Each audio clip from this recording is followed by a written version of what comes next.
fire head coach Joe Judge. So we'll definitely talk about that. Some trades are brewing here up in the NBA, and the NHL season's also powering forward, nearing the All-Star break. But Lou, I got to ask you first, how you doing? Listen, I'm doing great, man. You got playoffs are here, so I mean, this is what we've been building towards for Yeah. 3 months, and the misery that is the Giant season. It's over. I don't have to worry about it anymore. So happy for a couple of reasons, but good to be with you, man. Yeah, for sure. I mean, like when we talk about football here, you're going to have like just this stark contracts of so negative with the Giants and the other coaches being fired on Black Monday, and just the so positive of, the Patrick Mahomeses and the Titans who are playing really good football, whoever's going to be playing here on a Super Wildcard weekend and then later in the playoffs. It definitely should be a lot of fun. But in our first segment, we're going to talk about those New York Football Giants and a very busy week for them down in East Rutherford. As first, Dave Gettleman retires, I will say, putting quotation marks. And then the day later, Joe Judge is fired and John Mara spoke with the media. I mean, Lou, as a Giants fan, obviously the season's a nightmare, but fresh start. Yeah, I think that's the big takeaway is you have to be, if not hopeful, at least a little happy that everything's kind of over and there's a blank slate here. I think you look at the Joe Judge decision and the Dave Gettleman decision, and it's Dave Gettleman especially. I think this was a long time coming, and you said that he gets to retire, which there might be some Giant fans out there who are like, no, he should have been fired. That you want that on his resume, but at least he's gone, and you don't have him making decisions for your football team anymore. And Joe Judge out, similar kind of thing. He he can't be there anymore, so gotta get those guys out. I mean, since December, really when the page turned to December, because they beat the Eagles at the end of November. And then once the page turned to December, Daniel Jones gets hurt. And then that's that for the Giants season. I don't think they played a minute of competitive football really after that. So again, when you look at John Mara saying how he basically said this is like the worst he's ever felt as Giants owner, that's something that he really feels like this is rock bottom. So only way from rock bottom is going up. So it's going to be a very interesting GM search that's underway. I think 8 candidates they're looking at, and obviously they'll narrow that down, and then they'll move over to the head coach. Definitely a lot of decisions coming up for John Mara and company there with the Giants. And also the decisions kind of continue across the NFL in our next segment here in our NFL headline segment with Sam, and she'll join us to talk all things Black Monday. So it's not just the Giants that are struggling and, kind of seeing these growing pains as their roster, look at the Giants kind of look great going into this year, and then just everything falls apart. Similar things when you look across the NFL, but obviously the most puzzling in my mind is Brian Flores getting fired from the Dolphins and just the whole situation that was going on there where there was just a disconnect between head coach and ownership and front office. And that's something when you come off a 7-game winning streak, you go 9-8, you're like, why are you firing a guy? Yeah, the Brian Flores, and we'll talk about that. That was kind of I'm puzzled by that as a Giants fan. I kind of want to get Flores in there. You look at the way he changed the culture in there. And I thought it was such a Giants move, right? All those coaches get fired on Monday, and they wait till Tuesday to fire Joe Judge. That's the only story you see. Everyone's talking about it. And yeah, I mean, just when you talked about John Mara and how this is the worst he's felt as an owner, I mean, can you blame him? Because in my mind, this last month of December, basically the last 6 weeks, I thought the Giants were the worst team in football. I didn't think it was close. I mean, you look at the way the Jaguars go out; they beat the Colts in Week 18. The Texans play competitive football down the stretch. Jets almost beat the Bucks. The Jets are playing football where you go, I kind of see something there. The Lions beat the Packers, and they're playing hard football. And then you look at the Giants, and it was like it's tough to even watch the games because it We're feels like sneaking on 3rd and 9. the entire team's just given up. And that was another thing, right? Joe Judge, one of his mottos was like, we're going to play hard. We're not going to give up on these guys. And then to watch them go out there and give up on their guys, it's kind of one of the reasons that Joe Judge had to be fired, along with his 11-minute rant. Yeah, I mean, look, after a first full hour in the NFL and a really negative part of the NFL, get the Giants, then the rest of Black Monday, we'll move over into more positive football in our second hour, college football playoffs, college football national championship with Georgia finally getting over the hurdle and beating Alabama. I mean, good for Kirby Smart getting one of his first wins against Nick Saban. I mean, the biggest moment for them as they get, it doesn't seem like a defensive game. That final score doesn't. We were talking about it before the show, but it was for me, a breath of fresh air where you don't see this 55-45 game in the national championship. No, I really liked it. I think the defenses were what made that game so fun, and it was nice Yeah. to see that game be close, really up to the final minutes of the fourth quarter. I think that's what you want to have a national championship game. No, yeah, for sure. That's something that I'm happy for Georgia. I think Alabama will be back next year. Like this was supposed to be their reload year. Think of in your reload year, you're going to the national championship, which is just it's crazy to see what Nick Saban built there in Tuscaloosa. But then after that, Sam will join us again to talk some NHL. She's our NHL resident expert. So we'll full local update, Rangers, Islanders, and then also moving over to the All-Star voting and all of that situation and how that affects kind of I guess the rest of the league. And there's a lot of snubs that Oh, yeah. kind of came into this voting process, and we'll definitely talk all of that. Then after our NHL talk, move over to the NBA, some NBA headlines, and for the Knicks, this is a Knicks dominated headline segment, and they make some noise acquiring Cam Reddish, trying to get this Duke connection with RJ Barrett and Cam Reddish. And that's, for the Knicks, huge trade for them. It shows obviously that they're in it and they're going to try to make this now second playoff run, back-to-back playoff runs. Yeah, and listen, we got 2 of the 3, so now the last piece is to get Zion over there, but yeah, this has kind of been the first in my mind, the first big trade, of the NBA season. I don't Yeah. think it's gonna be the biggest when it's all said and done, obviously, but it's a nice add. They're playing the Hawks today, so you get to see him in action against his former team, so looking forward to see what Reddish brings.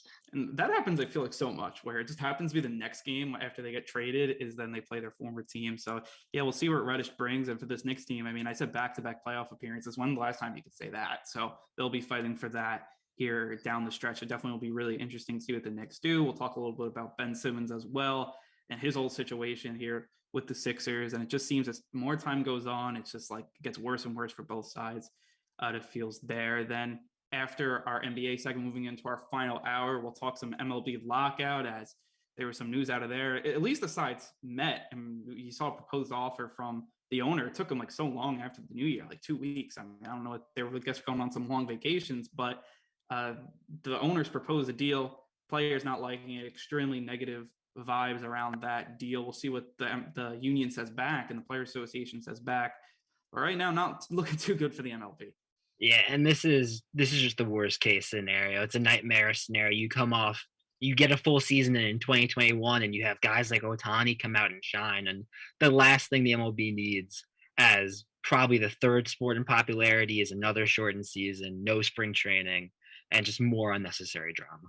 Exactly. And that's something I think that, it's going to plague the MLB for a while because they're just like, who knows, maybe they come to an agreement here and everything works out. But it seems like even if they come to an agreement, it probably won't be perfect for both sides. And whatever the next bargaining agreement is, it's going to be, not good for, maybe another situation like this. And it's tough because I feel like forever, these two sides are at odds. And, whether it be on so many different issues, it's going to be very interesting to see how it all works out. I'm just hoping that no games are lost. I think that's the number one main thing as baseball fans that we're all hoping for. And then in our final segment, move back to positive NFL talk here with Super Wild Card Weekend. And look, this is why we play the game, to play some playoff games. I know in New York it hasn't happened in a while, but it should be really fun to talk about some contenders or pretenders and also just the weekend games. Yeah, I've been used to no New York teams in the football playoffs, but I don't think it matters. I think you have, especially this year, no clear front runner, which I think makes all of this so fun. There's no team that you really feel like, man, it's going to go in there and dominate. So I'm looking. I don't know what to expect from this playoffs, and I think that's what I'm so excited about. Nah, for sure. And there's no you maybe talk about the Chiefs or maybe talk about the Packers, but both teams have showed flaws. So it definitely should be, more of an open playoff maybe than years past when it was just like, oh, maybe the Chiefs and, Bucks are going to make it. Tom Brady will be back. I mean, no one really looks like a full complete team. So it definitely should be a very interesting segment. Definitely very interesting playoff season here in the NFL. But that will wrap up our rundown. It should definitely be a very fun show. Next, we'll talk all things Giants with their whole front office coach shakeup. Should be a very fun conversation coming up next. We'll be right back on 101, New York's longest running sports call-in show.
Welcome back to One on One, New York's longest running sports call-in show. I'm Andrew Gullotta here alongside Lou Orlando.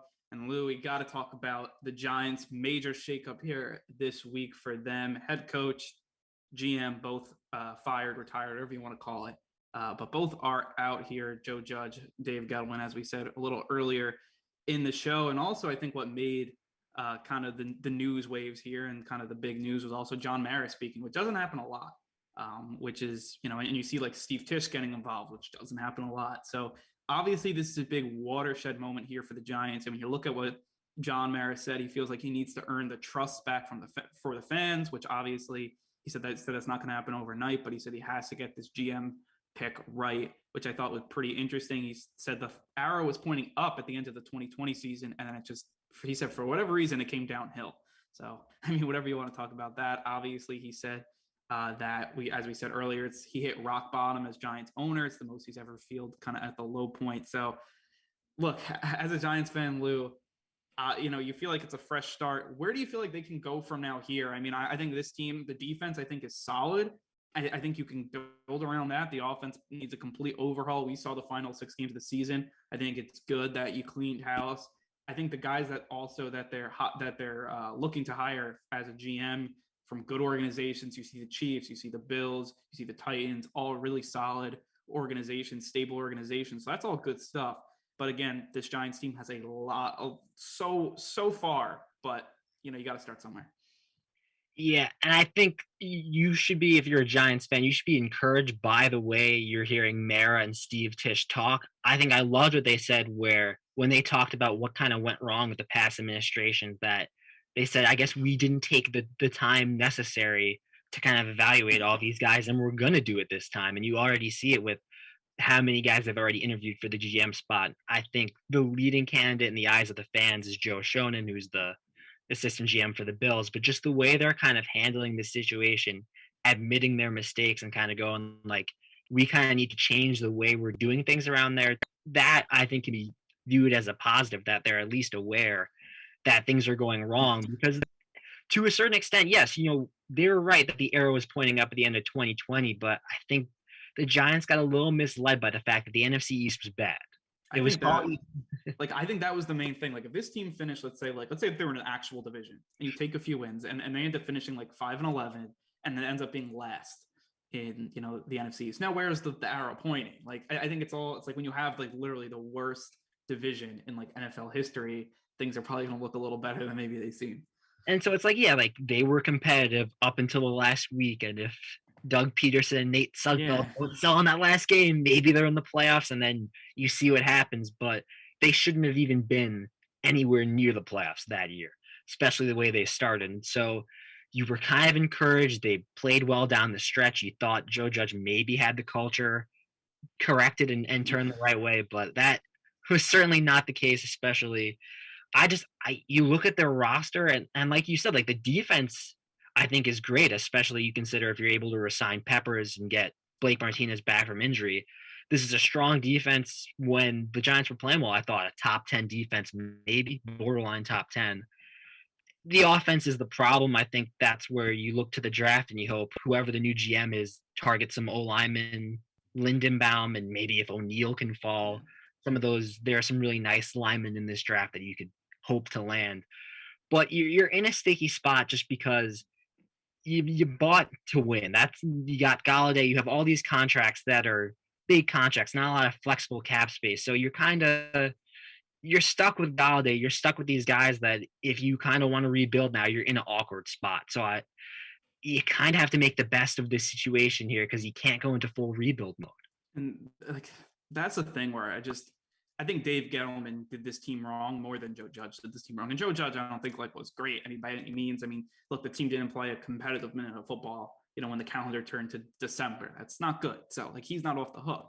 But when you look at Dave Gettleman and how he built this team and how he said he was going to build this team we're going to get offensive linemen, we're going to get defensive linemen. Like this is how you build teams. And literally every chance that they've had to get an offensive lineman, they either didn't do it or when they did it, you saw failures. And you can go through so many examples. I'm not going to, just hurt Giants fans, when looking at all these different moves. But look, they haven't been able to really build that offensive line.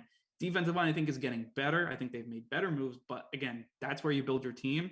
The Giants felt like, okay, our lines are good enough to compete, on like that playoff level. So then they go sign Kenny Galladay, they go sign Adoree Jackson, which again aren't bad players, but to me, those are like luxury players. Like when you're in the playoffs, you can go out and spend the $70 million on Kenny Galladay. You can go out and spend $50 million on a guy like Adoree Jackson. But right now, think if they piled that money in $100 million and they spent it on the offensive line.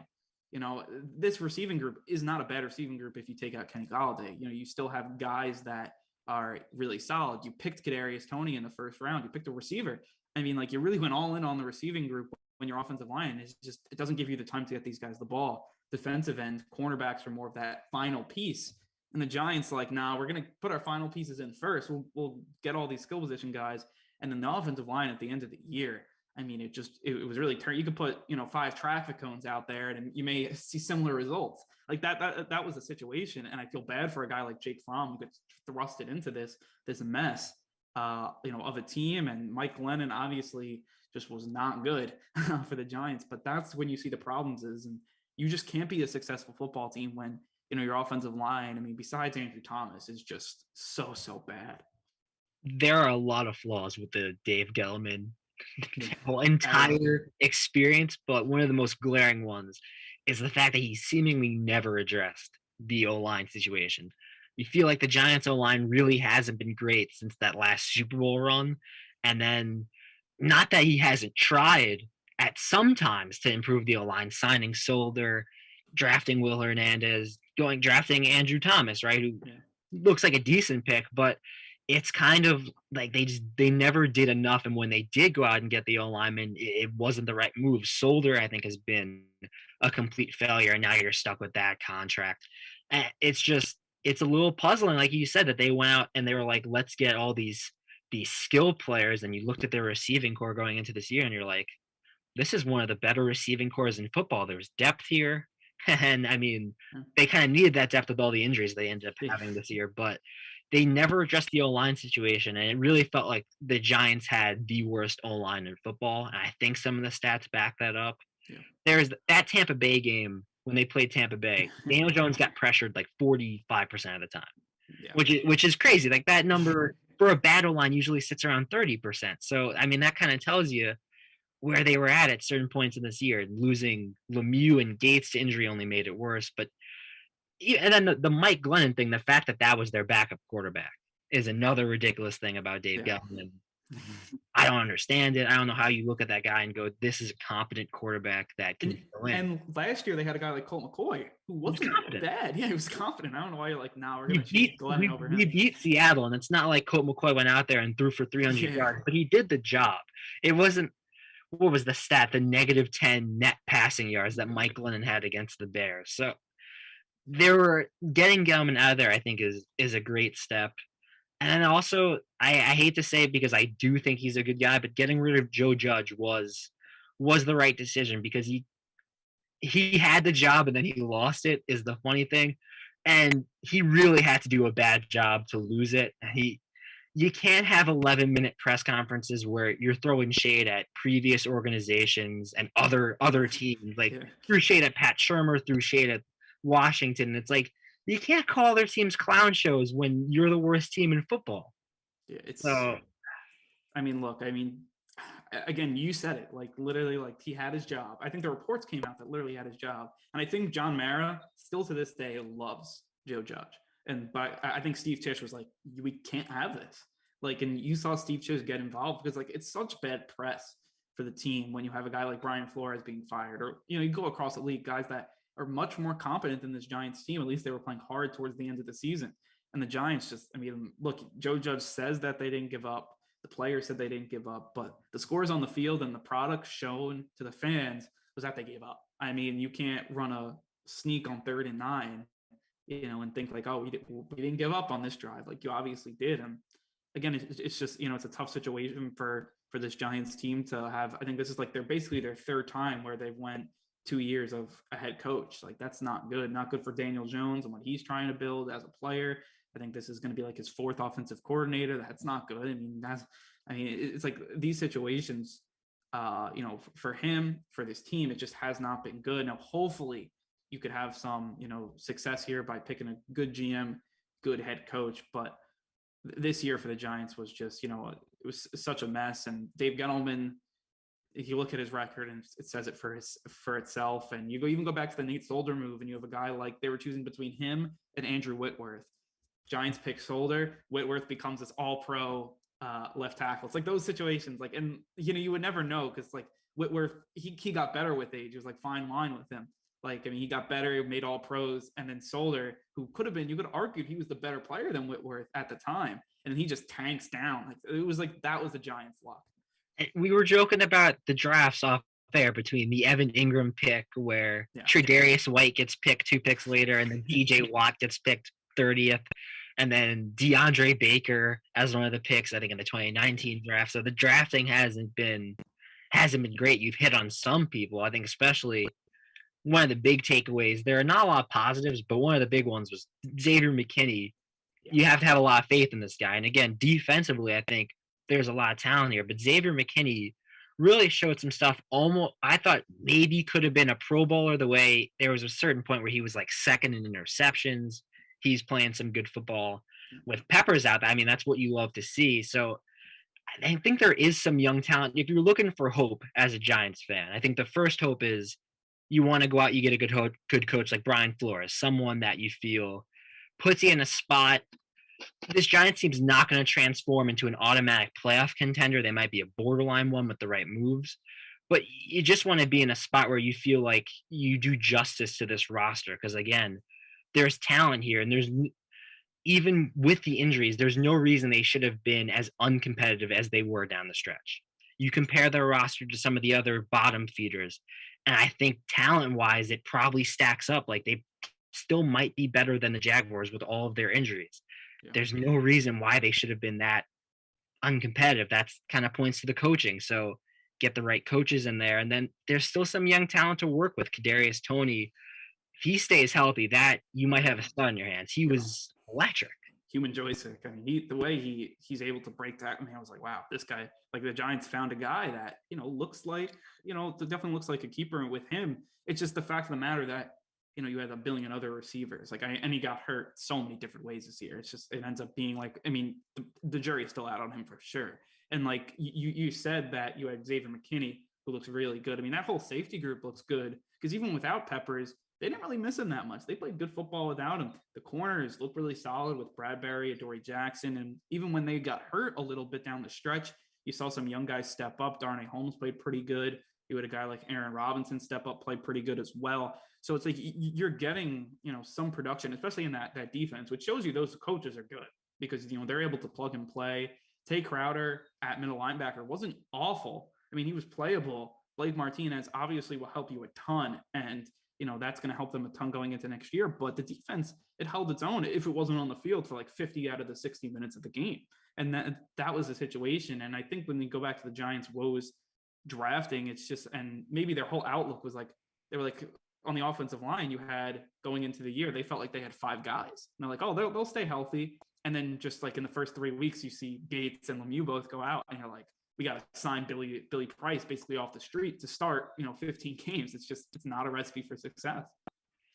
I think it completely affects their offense. And their offense was abysmal all year long. And you look at what ends up being kind of a wash year for Barkley, and a wash year for Daniel Jones. I think one of the big things going into this year was the mission statement was, yes, compete for the playoffs, but at the very least, you wanted to know about Daniel Jones at the end of this year. And the problem is that you still don't.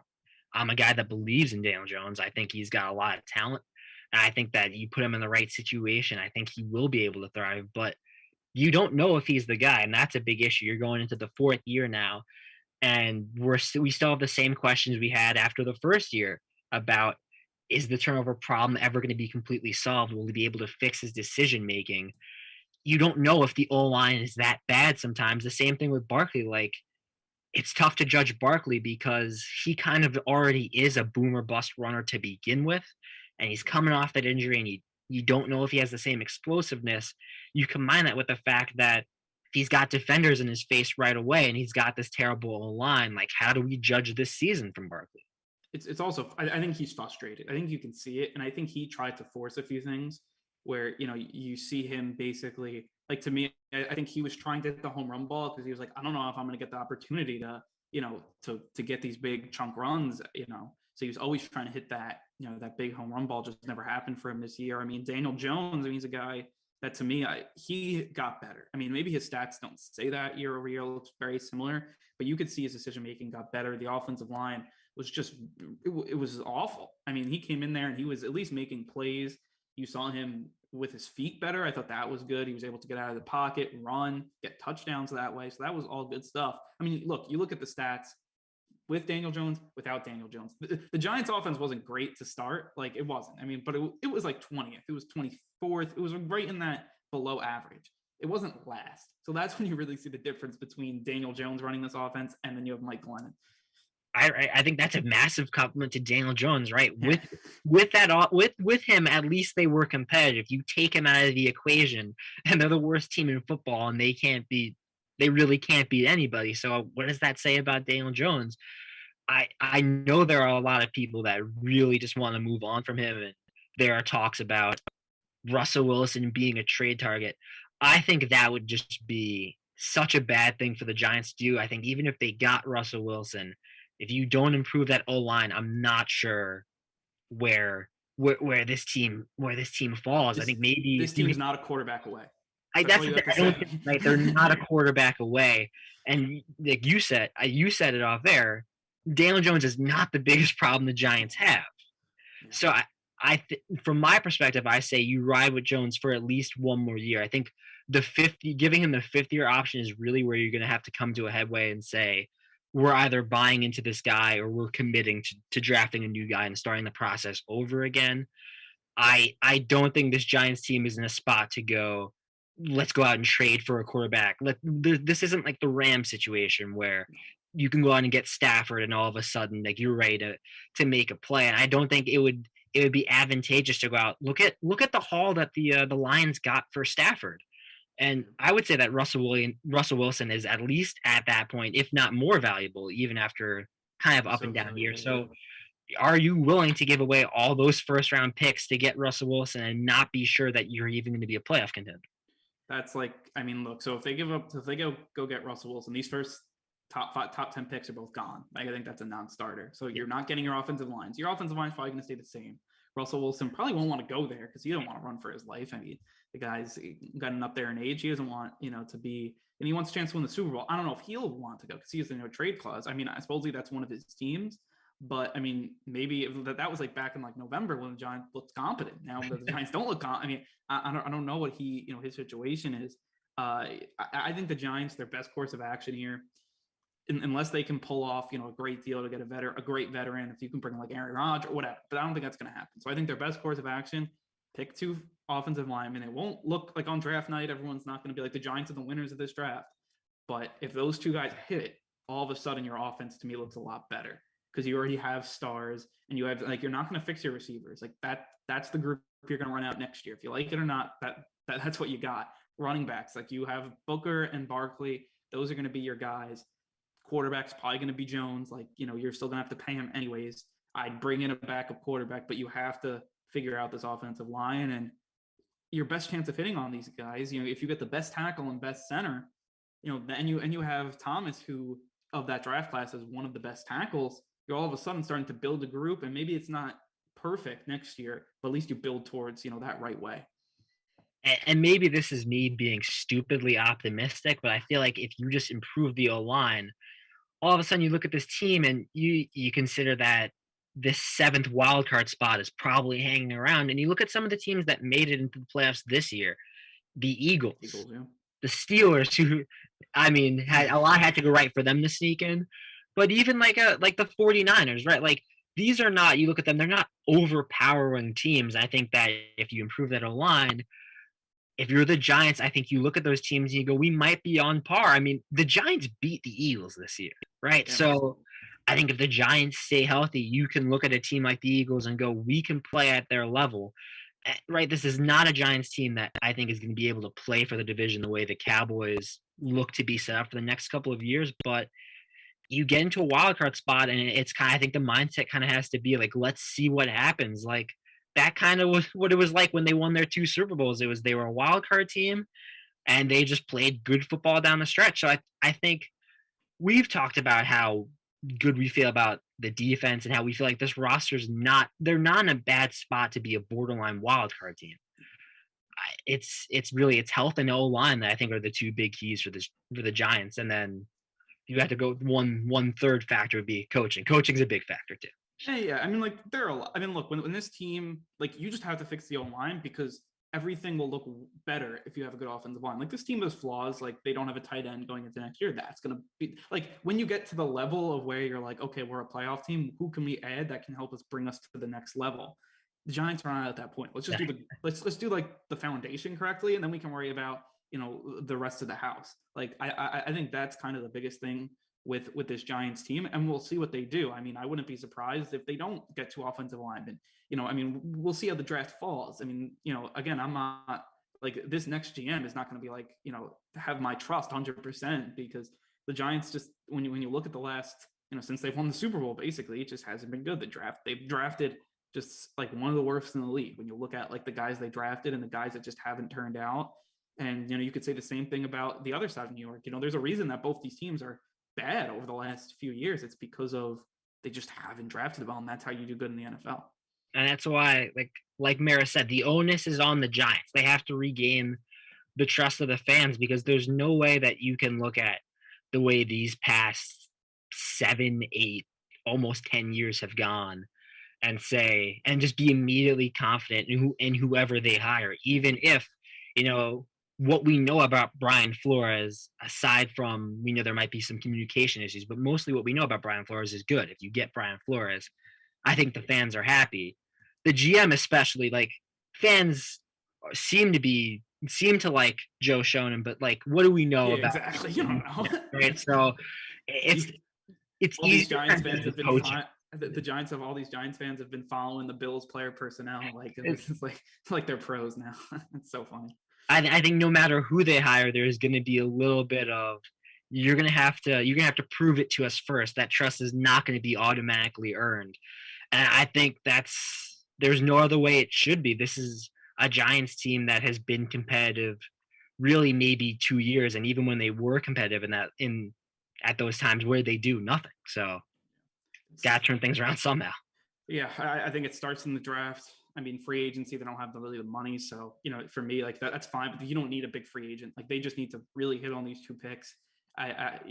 Two offensive line would, if I was the Giants, would be my dream, but we'll see what happens. At least go defensive line, offensive line. If this team is picking anybody, but the 5 guys in the offensive line or 5 guys in the defensive line, I don't know if the fans will trust the GM. That's all I'll say about that. But that'll wrap up our Giants segment. Very, very interesting stuff. Next, Sam will bring us some NFL headlines about Black Monday with coach firings beyond Joe Judge and the Giants. But first, we are going to take a quick break. You are listening to One on One, New York's longest running sports call-in show.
Hi, everyone. So I'm coming at you with some NFL headlines today. So as we start off, we know this past Monday was the dreaded Black Monday, where all eliminated teams and everyone else around the NFL evaluates their coaching staff, and inevitably there are some tragic firings as we saw this year. It is not different than any other. First of all, Joe Judge was the most recent NFL coach to be fired after the 2021 season, after the Giants suffered a wholly disappointing season, as Lou and Andrew were just talking about. He joins David Culley, Brian Flores, Matt Nagy, Mike Zimmer, Vic Fangio, Urban Meyer, and John Gruden as the latest to leave their positions, either via firing or resignation. His departure means that there are 7 teams now with vacancy in their head coaching position, with the possibility of more to come as we progress into the postseason.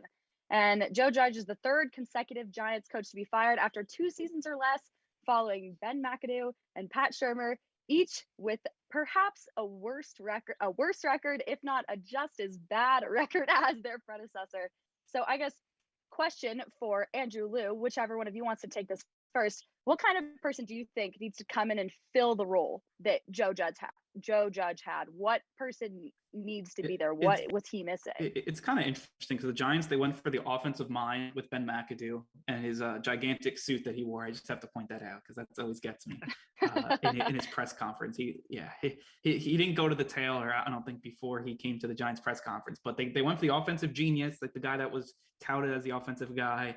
One year works out, then next year the Giants just tank and it doesn't work out. Then they go to Pat Shermer because they feel like they needed an adult with what they were dealing with, and a guy that's been there before in that head coaching position, because what happened with McAdoo, that doesn't work out either. Now they bring in Judge to be this enforcer guy that's gonna, really, run the laps. That was the whole thing, the laps, do the little things right. That doesn't really work out either. So I don't really know what else way to go there is for this team. I would love to see them, a guy like Brian Flores, who you've seen turn a culture around. And there have been a few other guys. Mike Zimmer is another guy. I don't know if the Giants want to go down the coaches like this old coach, which is not really a big thing in the NFL where you're getting an older coach, but he turned around the Vikings. I mean, the Vikings, I know that everyone talks about, they're kind of the back ends of jokes with Kirk Cousins or whatever. But before Mike Zimmer and this team, I mean, they were nothing, just irrelevant. They made a few runs to the NFC Championship under Zimmer. And he's a guy that always had the Saints number. As a Saints fan, you're like, I don't want to play the Vikings because Zimmer did always such a great job against them. But he's a guy that I think is a really good coach. Again, I think it just didn't really end up working out for the Vikings. And, we'll see what the Giants end up doing. I think it's going to be very predicated on who their GM is going to be. And I think the GMs always have their guys about who they're going to go out and get as a head coach. But look, it hasn't been pretty, as you said, for the Giants these last few years about getting head coaches. Yeah, I don't want this to stop them from going out and get the guy that they believe in, but I think definitely a shift towards someone that's already been a head coach, because I think you take a gamble when you hire someone that hasn't been in that role, even if it's an offensive coordinator, defensive coordinator. Joe Judge was just a special teams coach, and you take that gamble. And even Rob Saleh, who coached under Kyle Shanahan, has come to the Jets, and that first year wasn't terrible. Talked about how much more responsibility it is that head coach. He didn't even have time to just sit down and watch like 5 hours of film. There was so much that he had to deal with. So I think having someone that's been in that role before would be a nice little plus, because it is for every hidden gem, for every Sean McVay you find, right? That's the young coaches are what everyone seems to want to go for. But for every Sean McVay, there are 5 coaches just like him that don't work out. So I think that's the danger you run into. So I would like to see them target someone that's had the head coaching role before. Yeah, definitely. And I mean, I guess another name that I mentioned was Vic Fangio for the Broncos. And I live in Broncos country. I live in Denver, though I'm not a Broncos fan, as we discussed earlier. And I've never seen or heard 2 words more than fire Fangio at the end of this season. I have to say, just everyone I know was adamant all over social media. So I think that ties into what you were saying about having a coach who's been a coach, because Fangio is regarded as one of the best defensive coordinators in the league.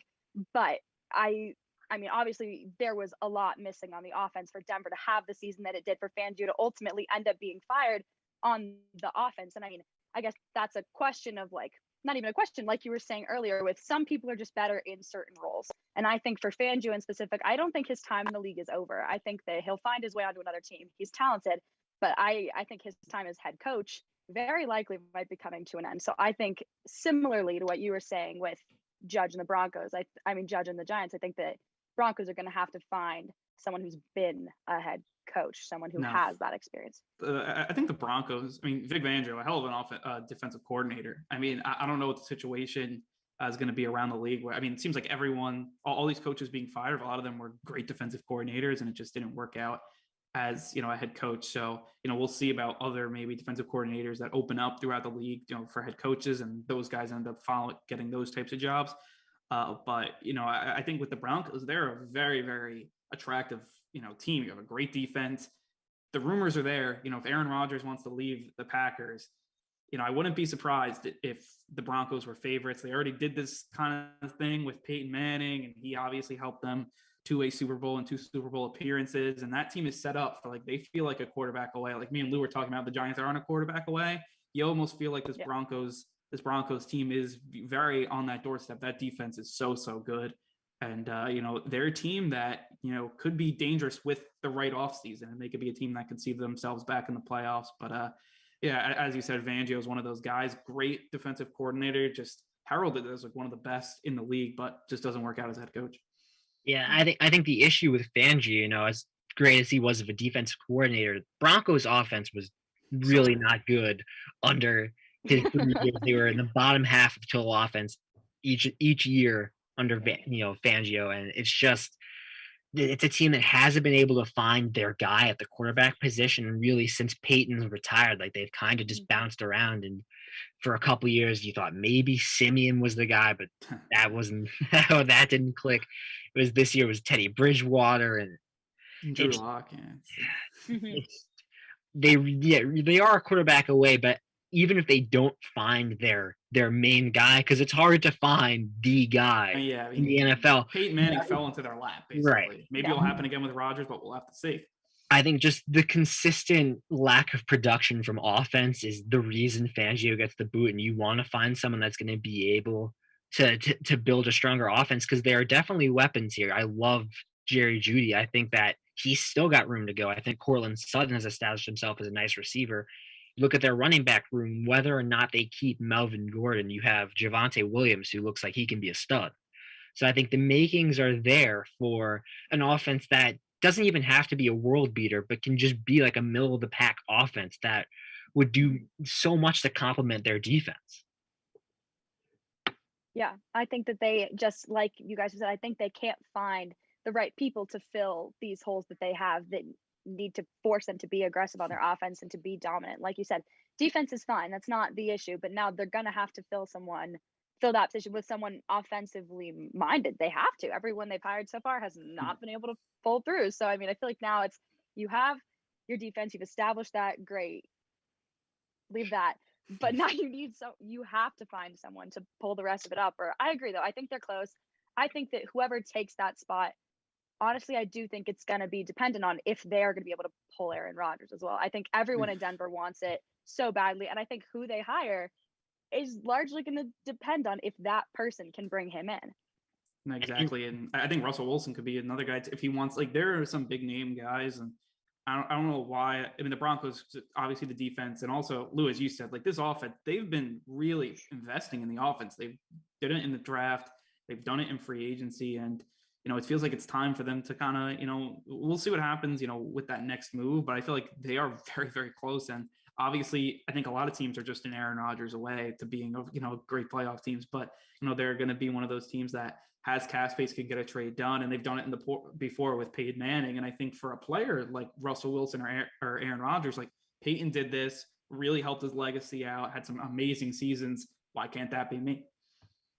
I wonder from a Fangio perspective if he goes back to being a defensive coordinator, because you look at the success Dan Quinn has had with the Cowboys. He's turned them into one of the best defenses in the league, and that was a Cowboys team that before this year was looked at as they're all offense. The question is their defense. Dan Quinn goes back there, and all of a sudden their defense is tops in the league. And Fangio, it's never been a question about defensive coordinator and how good of a defense he created. It's always kind of been stepping into the head coaching role. So I wonder if he kind of takes a step back and goes, let me find a defensive coordinating job and what that would do for a potential suitor, someone looking for a new defensive coordinator. It's for me, I think, I mean, we'll see what happens with the Saints and Dennis Allen, because Dennis Allen's, maybe a head coaching candidate. But if he leaves, I would love to see Fangio with the Saints. They play similar systems. And when you look at, a defensive coordinator job opening, you would think that the Saints are, one of the best that, a coach would want to take, just all the talent there. But there are a lot of teams that are going to want a guy like Fangio because they feel like, oh, Dan Quinn was even a pretty successful head coach with the Falcons, didn't make a Super Bowl. Yeah. And then ends up going to the Cowboys.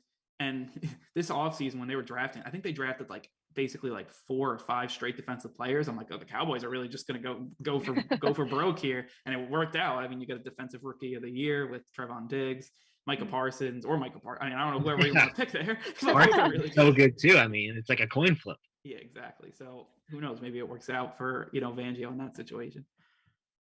Yeah, I think you're mentioning a guy that a lot of teams would want. Let's talk about that with Brian Flores.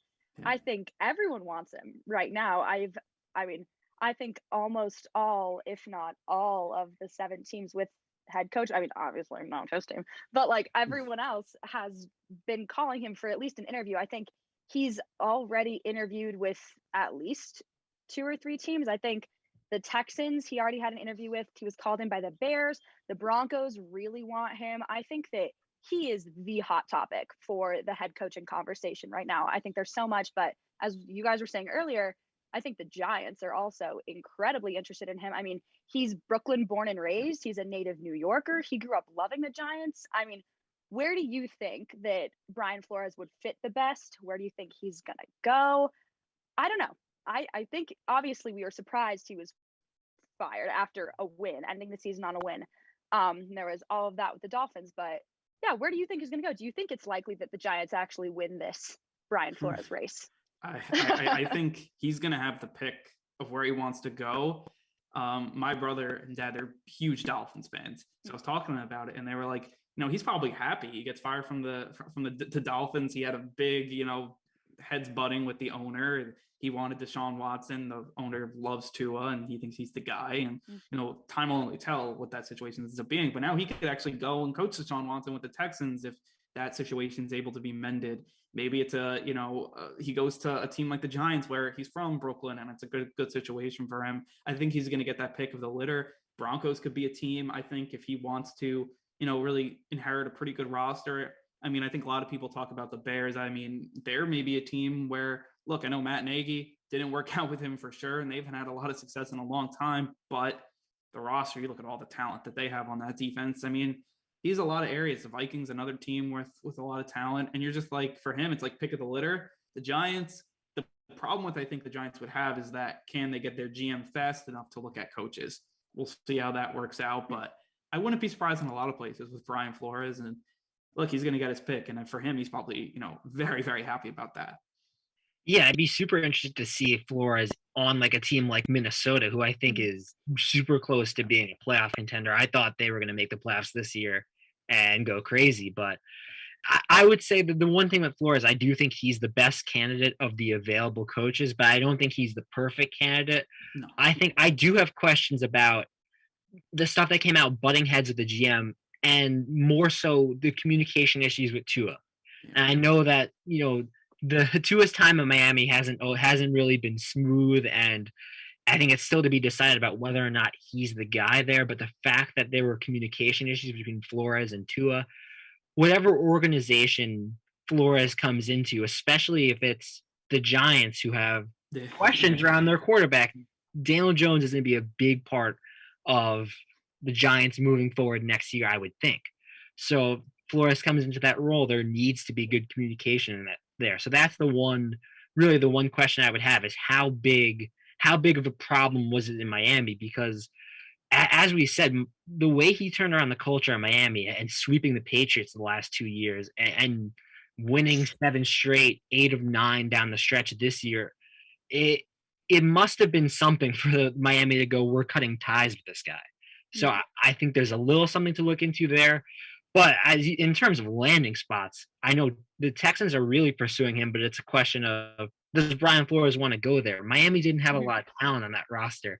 Does he want to put himself in a situation where Texans are in he's a got to rebuild? build another team. Yeah. they were gritty down the stretch, but they're in a rebuild. Make no mistake about it. They're not going to be competitive anytime soon. So I kind of would like to see him, if it's not the Giants, end up on like Denver or Minnesota. I think that would like get him some better talent and see what he does. I'd be excited to see that. Yeah, and you mentioned earlier you were talking about we have to investigate what happened there in terms of some clashes within the organization. I think what a better example of that than Matt Nagy. I mean, there are so many stories about him and Trubisky just, oh God, going at it. I was reading the saddest article maybe saying that he and Trubisky had a meeting set up to talk about the season, and the quarterback brought notes and he was so excited, and Nagy no-showed the meeting.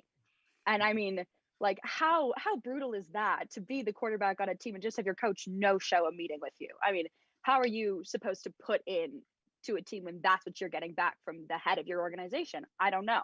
But yeah, I mean, I think there are problems all over. We're reading about clashes within the organization. I think he is huge. And I mean, it says even that he and Allen Robinson didn't speak for 5 months after the season ended one time. Like, I just don't understand how you could foster that kind of culture in a team. But I mean, and he did make the playoffs twice. I mean, look, again, that roster is really good. Mitchell Trubisky, I mean, that was like Matt Nagy's project, picking him over Patrick Mahomes. I mean, look, we could talk about it for a while. It didn't work out for Nagy. And then, I think he actually probably got the right guy with Justin Fields. I think Fields is a good player, but he didn't have that great of a rookie season. I watched the Bears Monday night. It was like back near Christmas time, and the Bears played the Vikings on Monday Night Football. It was actually one of the most watched Monday Night Football games of the year. And it was one of the worst games of the year. It was just turnovers. Teams would get to the right. I was like, if this was my first time watching football, I probably would never watch football again. Because like, if you're trying to grow the game, this is not the game you want to show people on Monday Night Football. It was because the Bears, I mean, they're not well coached. I mean, and that's, Nagy is, I think that kind of like that game, you could talk about many games like that in his tenure. Talent's there. They have a ton of talent on that defense. The team, they kind of went all in. They got Khalil Mack. They were able to, keep a guy like Allen Robinson for a while. The defense the defense was really good in his tenure, but then they weren't able to really build much of an offense. And he's an offensive guy, offensive coach. So again, I think this team is a pretty good roster, but they're a team with a young QB. And if you don't feel like Justin Fields is the guy, that's going to turn off at any head coach. So it's going to be pretty interesting to see what they do with the GM situation too. They're not also doing what the Giants did, where they're going to pick a GM and then pick a head coach. They're doing it at the exact same time, which is a little different.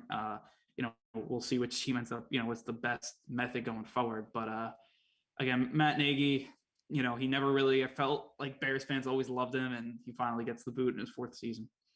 Yeah, Bears fans really didn't love him. Sam, you mentioned the Fire Fangio chant in Denver. Yeah, Fire Nagy made its waves in Chicago. I mean, it really is a fall from grace. You look at that first year where they get Khalil Mack. He takes that defense. They go 12-4. He wins Coach of the Year. Yeah. It's crazy to think that Matt Nagy won Coach of the Year. And it's just been a steady decline since then. The 2 500 seasons, and then this year at 6-11.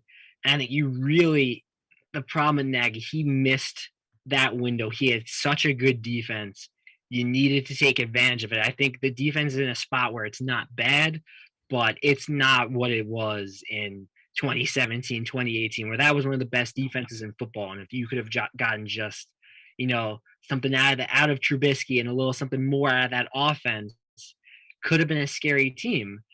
And just, I think especially this year, I think he mishandled the QB situation coming out in preseason. Loved Andy Dalton. Just start.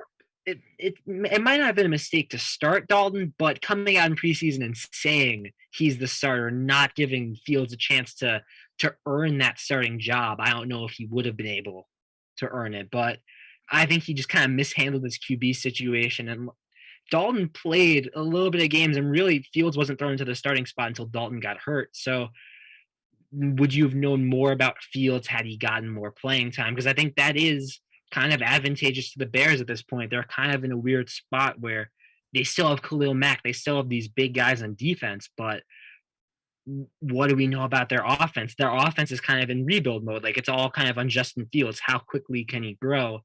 Allen Robinson's coming off the worst year of his career. He's a free agent. So Right. And so outside of Darnell Mooney, who I think is a promising receiver, and you still have David Montgomery, this offense is by no means a certainty. So I think Nagy kind of failed the Bears with their window. I'm not surprised he gets fired.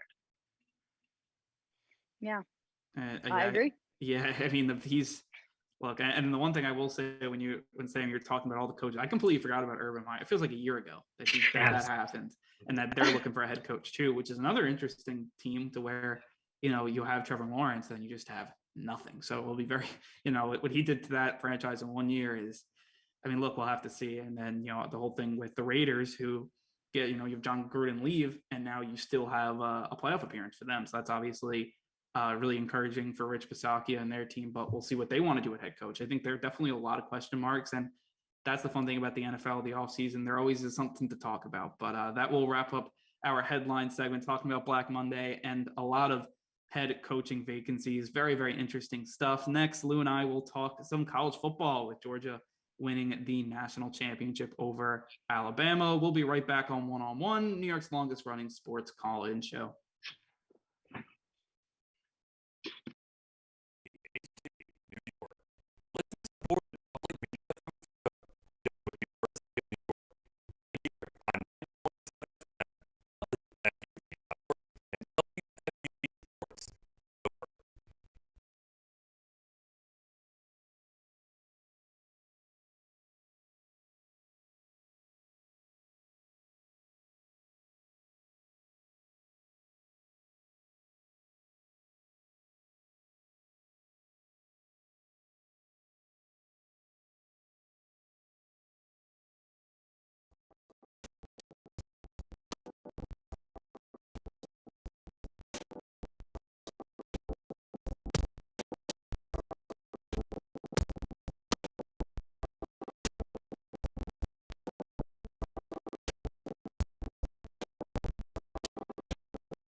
We're back here on One, New York's longest running sports call-in show. I'm Andrew Gullotta alongside Lou Orlando. And Lou, national championship time, always this time of January, and Georgia gets it done, finally beating Alabama 33-18. Kirby Smart gets over the hump against Nick Saban. And for me, I think this is good for college football. Get a new winner in there, just like when I feel like LSU won and you kind of got that new team in there. I mean, you don't want to see Alabama win every single year. And it's to me, the funny thing is, and I said this in the open too, about how this was a retooling year for Alabama. It's just crazy to think what Nick Saban has built there. And it's like, I mean, it's going to continue. They'll probably win the national championship next year, but at least we get that 1 year break. And yeah, I was just thinking about, like, as much as I wanted to see Cincinnati make the championship, I think as a national audience, we were lucky to get this Georgia Alabama matchup, because I think these were the two best teams going at it. And I thought that this was such a good game as a national championship game where you know you're going to have a lot of eyes on it. As someone that I'll be sure I'm not the biggest college football. I don't always watch college football, but I might be a little more dialed in now. I mean, this was a really entertaining back and forth game. The defenses was so much fun. Like you said, it wasn't a shootout. I thought that made the game so much more interesting. And I think just a lot of cool storylines going in between the Bama curse for Georgia and Georgia not winning a title since 1980. And like you said, Bama this being a down year. I thought there were a lot of cool storylines here. Exactly, and I think when you look at like how I'm a college football fan, I'd say it's more towards the draft. I always love to see like the prospects play, and like the reason I don't love college football and I love the NFL so much more is because to me like winning a game 55-45 is not like a ton of fun for me. Like just scoring points at will. I love to see like when the offenses you feel like have to try to score points. Like it's to me that's just better in your defense. At least you have more winning on both sides. But and maybe that's me as a Saints fan who was tormented with those games about your defense blew a ton of games in Drew Brees' prime. But like I just love seeing defense and like this. I don't need to see like a 10-3 game. Don't get me wrong, but I would love to see like you have a game that's in the 20s. This one, Georgia gets to the 30s because of a pick six, but you just feel like it's a much just cool back and forth type game. And you talk about this game, it's probably characterized by turnovers because you look at Alabama and just like the team stats, they're able to win a lot of the team stats. Like it was all very, very close, but it seems like those 2 turnovers by Bryce Young could be the difference. And Alabama, their offense was so good all year. And even Cincinnati's defense, they played pretty good against Alabama. And then you have obviously Georgia play really lights out against this offense in Alabama, just so high octane. I wonder how this game would have ended up if Jameson Williams doesn't get hurt in it. But, Georgia, they get the break and defense ends up dominating, really. That really feels like the big swing in this game is you're already down John Mechie if you're Bama, and that's huge. And then Jameson Williams, I think, suffers the same injury, right? They both tore their ACLs. And that really, it kind of threw the Bama offense for a loop. And I thought that they did an admirable job. I thought it was kind of keeping going. I think there was like Young started to find his tight ends a little more. Like they were able to have some drives, but I think they got hurt by their run game. Georgia stopped their run game, which is huge because Brian Robinson's had a great year. And he's averaged like 5 yards a carry, and they held him to 68 yards on 22 carries, which is like just over 3 yards a carry. So shutting down the run game and forcing Bama to pass the ball without their top 2 receivers was huge for Georgia. And I thought it was fun. Like through the first half, it was kind of like a field goal battle. I think Georgia hit like that 49-yard field goal, like some impressive field goal kicking in the national championship. Yeah. I mean, like you talk about how Georgia, they tried to obviously pass the ball and they did a good job of getting pressure on Bryce Young. They get 4 sacks, they get 9 tackles for loss, which look, they were all over the place. And that's when you have your top 2 receivers out, that's going to hurt. But you also feel like Alabama, they just have a receiver be amazing every year. So you almost felt like, oh, who's the next guy that's going to come up and just, show out in this game? It just never happened. So credit to Georgia and Jameson Williams. That's tough because he was looking like he was going to have a huge game. He had 4 catches for 65 yards before he got hurt and played less than a half. So who knows if he would have ended up being on the field, if he would have made some big plays down the stretch. But look, Georgia does enough. The defensive formula was great. And now you're looking at, this team and Kirby Smart gets over the hump, wins a national championship. That catapults his legacy up a ton. Georgia, again, Stenson Bennett goes from, a guy who doesn't, comes in not getting a scholarship, coming in just walking on to being a national champion. That's a great story. And, again, you look at some of the, these hitting yardage whereas running the ball, Georgia did a much better job running the ball. You look at the small things that Georgia did right, turnovers, and that really turned the game. Yeah, who would have thought that Stetson Bennett, it's Bryce Young, he's the Heisman winner. Stetson Bennett makes the throw of the game. That 40-yard touchdown was a beauty on that free play. And Stetson Bennett is just such a cool story. And I think that's kind of what you get in college football that makes it so unique is you have these crazy stories where it's like, this guy was a walk-on. He wasn't supposed to be the starting quarterback in his senior year. And here he is playing in the national championship. And makes the play that twice because he had the other touchdown pass in the red zone. So twice he makes the play that wins it for Georgia. And he's like, it was funny because like you hear, I think it's college, you kind of hear this more, especially a guy like him who was a walk-on and he hadn't had like the press all over him, didn't go to like these, he wasn't a 5-star recruit, didn't, and like you actually hear like he told the truth. He's like, I just don't want to lose the game for my guys. Like I know I'm the walk-on guy, like I'm not going to be the reason we win. Obviously, we have a lot of 5-star recruits and I'm not one of them. And he basically told the truth. And I was like, good for him. He's like, when I was like 4 years old, I wanted to win a national championship for Georgia. And like, he's everyone, he feels like the everyman's man where, you dream of those moments when you're a kid, and he ends up, being a guy that comes in and steps up for Georgia really, throughout the whole year, because, who knows, like if he doesn't play well, where is this team? We don't know. He's a guy that maybe, look, he's not as good as Bryce Young. He's probably not going to be an NFL talent like those guys or CJ Stroud, but beats Alabama, gets the national championship. Yeah, I mean, and what more can you say about it? That's just, I loved watching all of his like morning interviews. Yeah. It's just he's so authentic in all those interviews. Like you can really tell, like he's just some kid out there that knows that he's kind of lucky to be in the spot. He didn't necessarily expect to be in that. I know he's not really media trained. I will say that. Like he was giving his honest answers. It wasn't just like which is fun for us. Which is great. Exactly. Which I thought was which was great, and kudos to them. Kudos to Kirby Smart. Who really, I mean, I think everyone kind of not called him a second class coach, but everyone was like, oh, there's Alabama, like he's the guy. You have Saban there, and then whether it be in the Urban Meyer when he was at Ohio State or whatever it may be, and then to see another guy, step in here, Kirby Smart gets it done. Definitely, I think this team.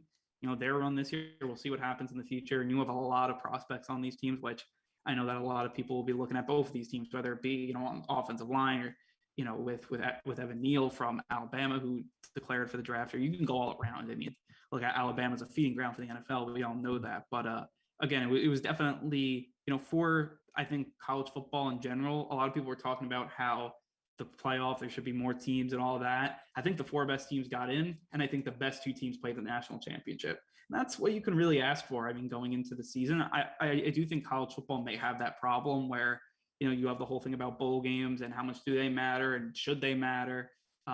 But I think in this situation, it was like we got the best 4 teams. There were 2 teams that were the best of those 4 teams, and we got to see them battle out and have a really good national championship, a competitive game where you had defense and offense. It wasn't just like Joe Burrow throwing like for 60 points, throwing 5 touchdowns, just running up the score. It was actually like a good game where you saw a chess match on both sides, and it was really fun to watch. Absolutely. And you mentioned Kirby Smart. I think like there's always turnover in college football in the sense that, guys graduate, teams change every year. But I think, what Kirby Smart's done here is he's kind of earned the spotlight. Georgia's going to have the spotlight for, I think, at least a couple of years where people are going to have an eye on them, even if they're not the best team. People are going to look at Kirby Smart, or people are going to look at Georgia a little differently now that they've won this championship. But I'd be scared about Alabama because, first of all, you have Young and Will Anderson coming back. And I thought Will Anderson, absolute beast. I think he's going to wreak havoc next year. Could end up being the number 1 overall pick. No idea. But then you also have the factor of Nick Saban just lost. That's a scary Nick Saban, man.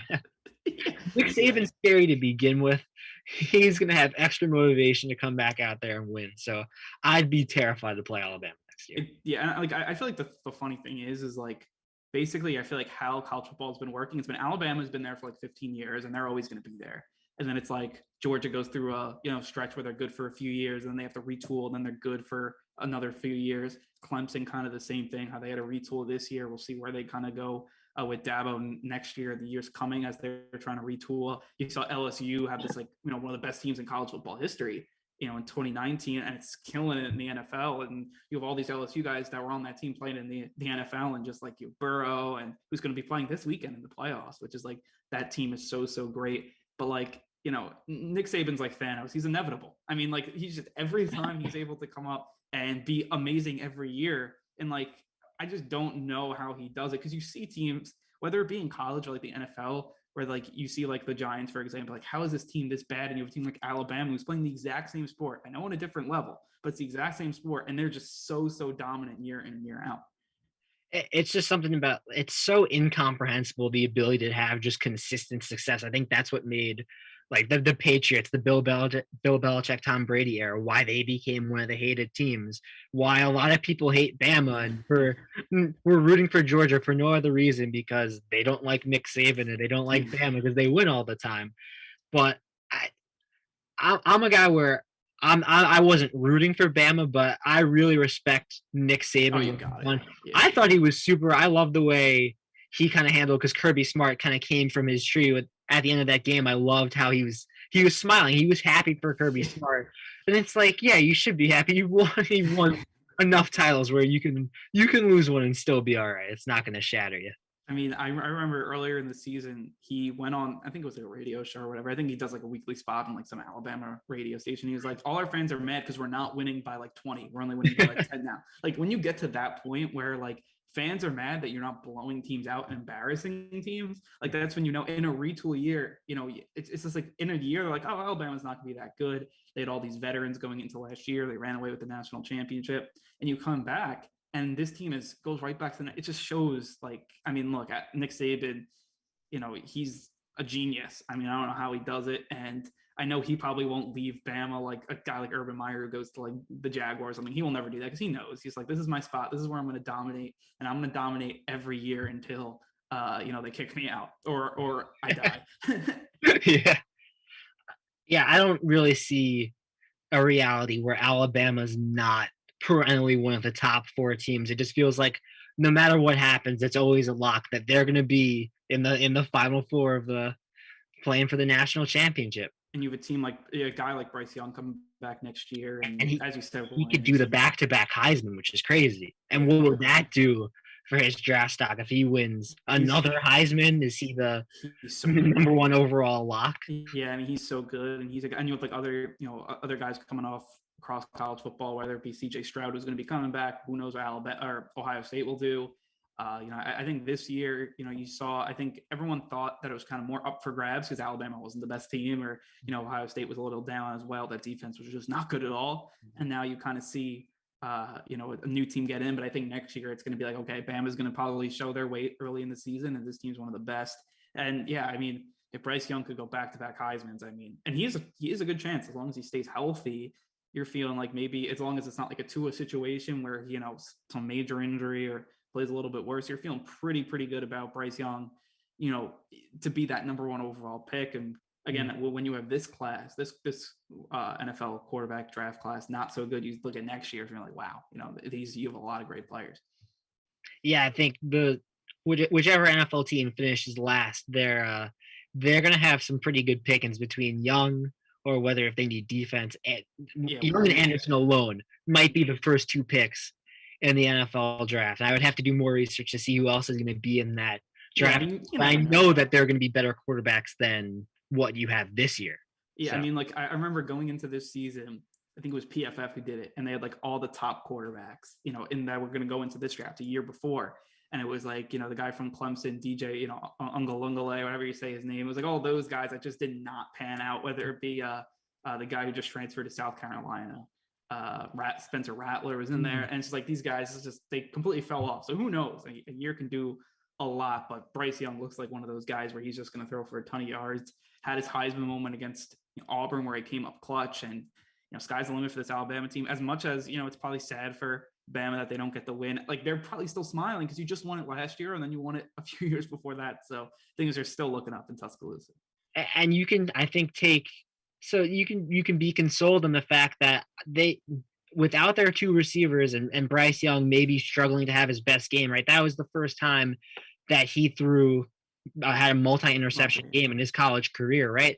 So you take comfort in the fact that, listen, like we didn't play our best game and we were still pretty much right there until the fourth quarter. I mean, again, you said that the score looks a little bloated because of the pick six, but Bryce Young had the ball, 3-4 minutes ago with a chance to tie the game, a chance to drive down the field. And so I think that if you're Bama, I don't think that you can be overly hurt over this loss. I think you have to be insanely confident that you're going to be better next year, which is terrible. Yeah, they probably will. I mean, they're probably going to be undefeated and, whatever. And I just, definitely for James Williams, would love him to get healthy. And he's a guy that we'll see how his draft stock's affected by this, because he was, I think, perennial #1 receiver. We'll see if the ACL changes any of that. I know Mechie kind of fell down in draft boards because of his injury, and people are saying he doesn't have like that breakaway speed. I think he's such a great route runner, though. I mean, like, you look at those two guys from Alabama and the two guys from Ohio State, it's just like, there's so many great receivers this year in and year out. I don't know how these schools do it. They just produce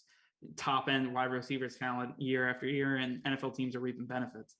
And wouldn't that be huge, right? If Williams falls to like late first round and like a legitimate contender, and you have a team with a quarterback to get yeah. I mean, that's one of the top teams in the NFL getting what could be a premier NFL prospect. I mean, that's another scary thought. I mean, it's like a guy like Justin Jefferson going. I don't think Kirk Cousins, like, obviously not top, but he can toss the ball. I think we all know that. I mean, you go back to the Giants with OBJ, with Eli, a guy that could really, or even to like DK falling to the Seahawks in round 2, right? Exactly. He immediately makes an impact on an already good team with Russell Wilson. Yeah, I mean, look, it'll be really interesting, I think, and we'll see how much. I don't think he misses the whole year either. Like, I think he'll come back, so it'll definitely be very, very interesting to see how that goes off. But that discussion's more for April or March.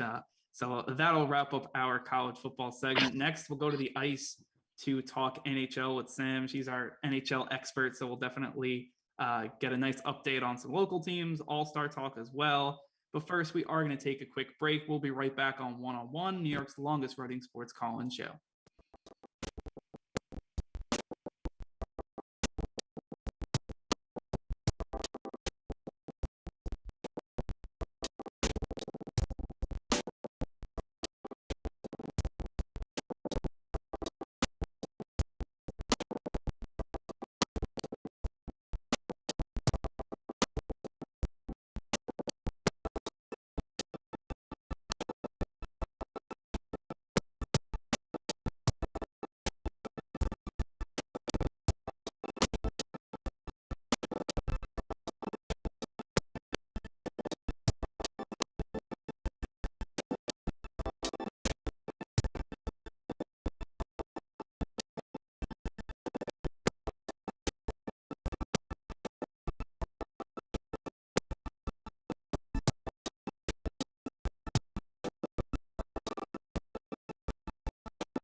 We're back here on One, New York's longest running sports call-in show. I'm Andrew Gullotta alongside Lou Orlando and Sam Bohrer.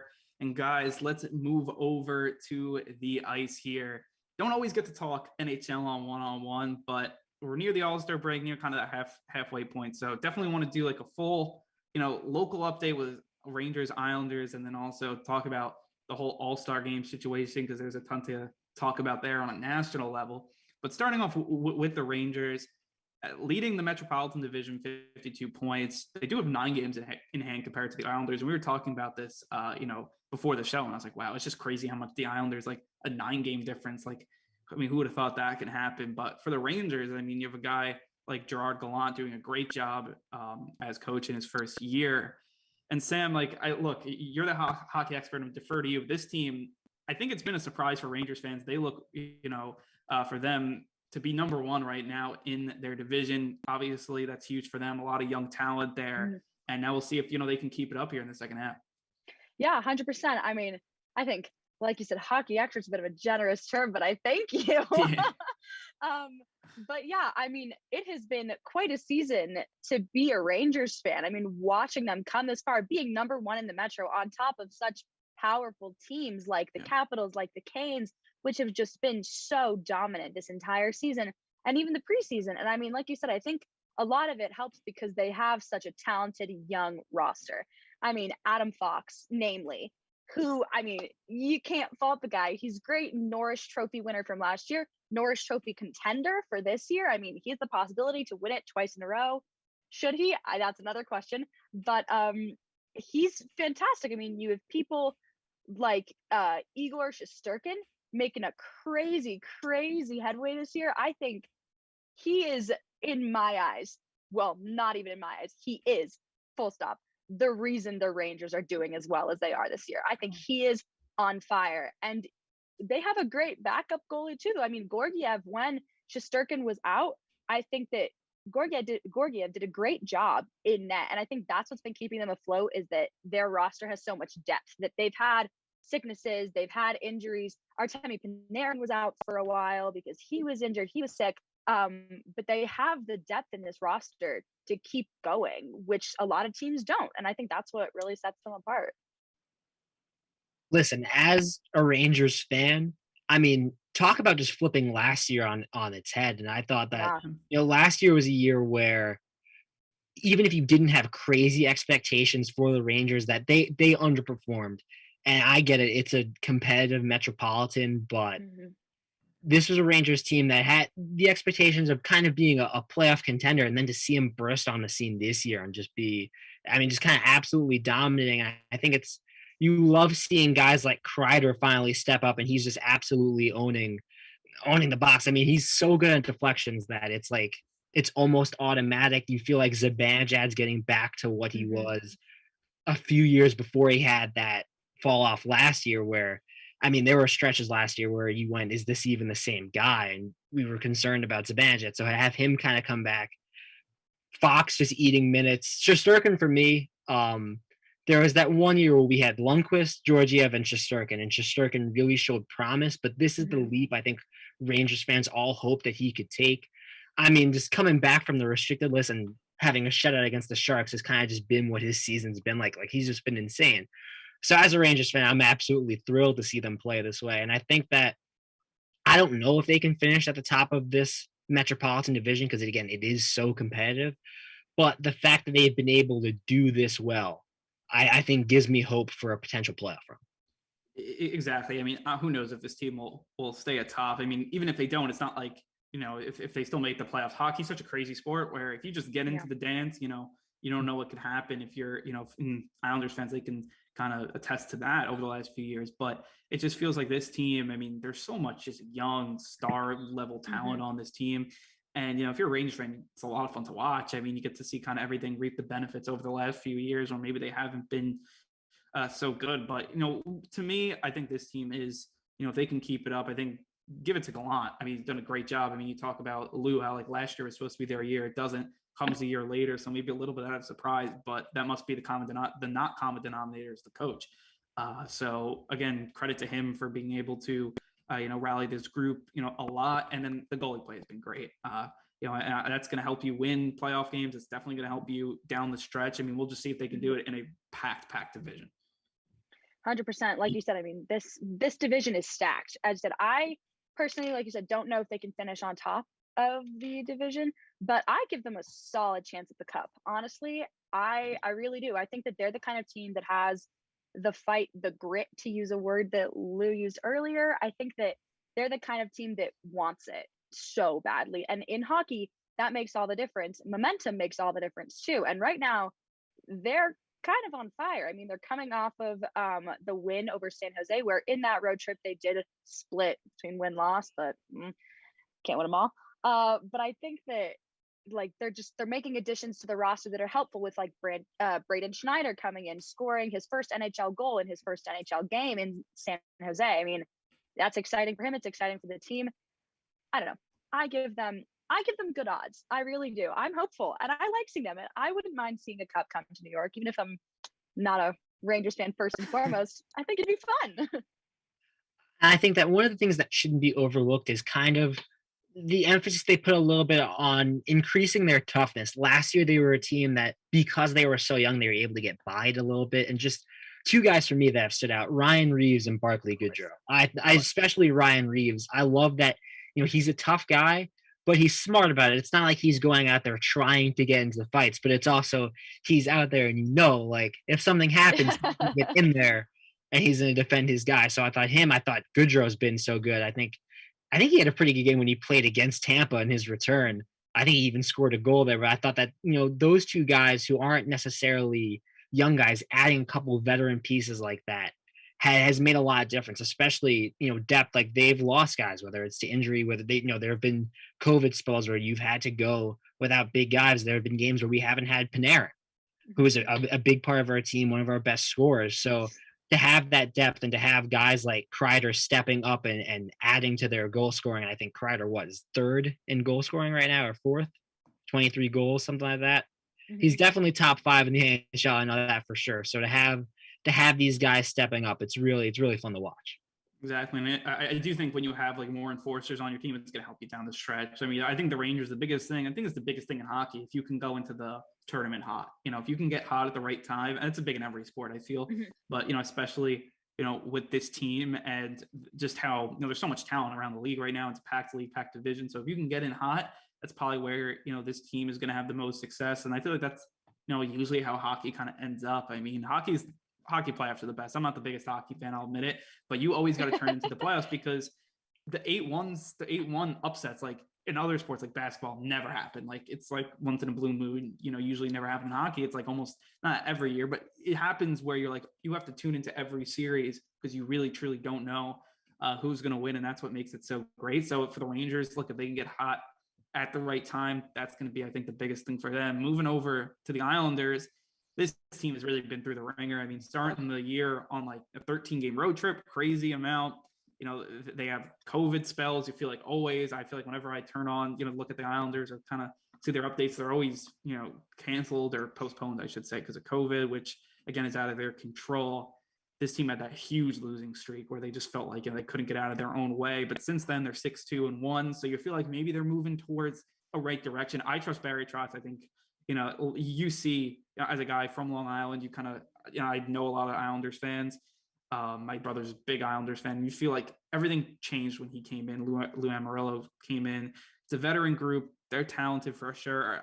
I think they definitely could come back, and who knows how those 9 games in hand is going to play out, because they haven't played. When you look at the rest of the league, it's like everyone's played, a good amount, and then it's the Islanders like way below that last place. So, but then they're going to have to play a lot of games in a packed schedule. So again, I don't know how it's going to work out for them, but look, they're a veteran group. They've obviously been to the playoffs, deep playoff runs the last few years, but man, they've been through the ringer.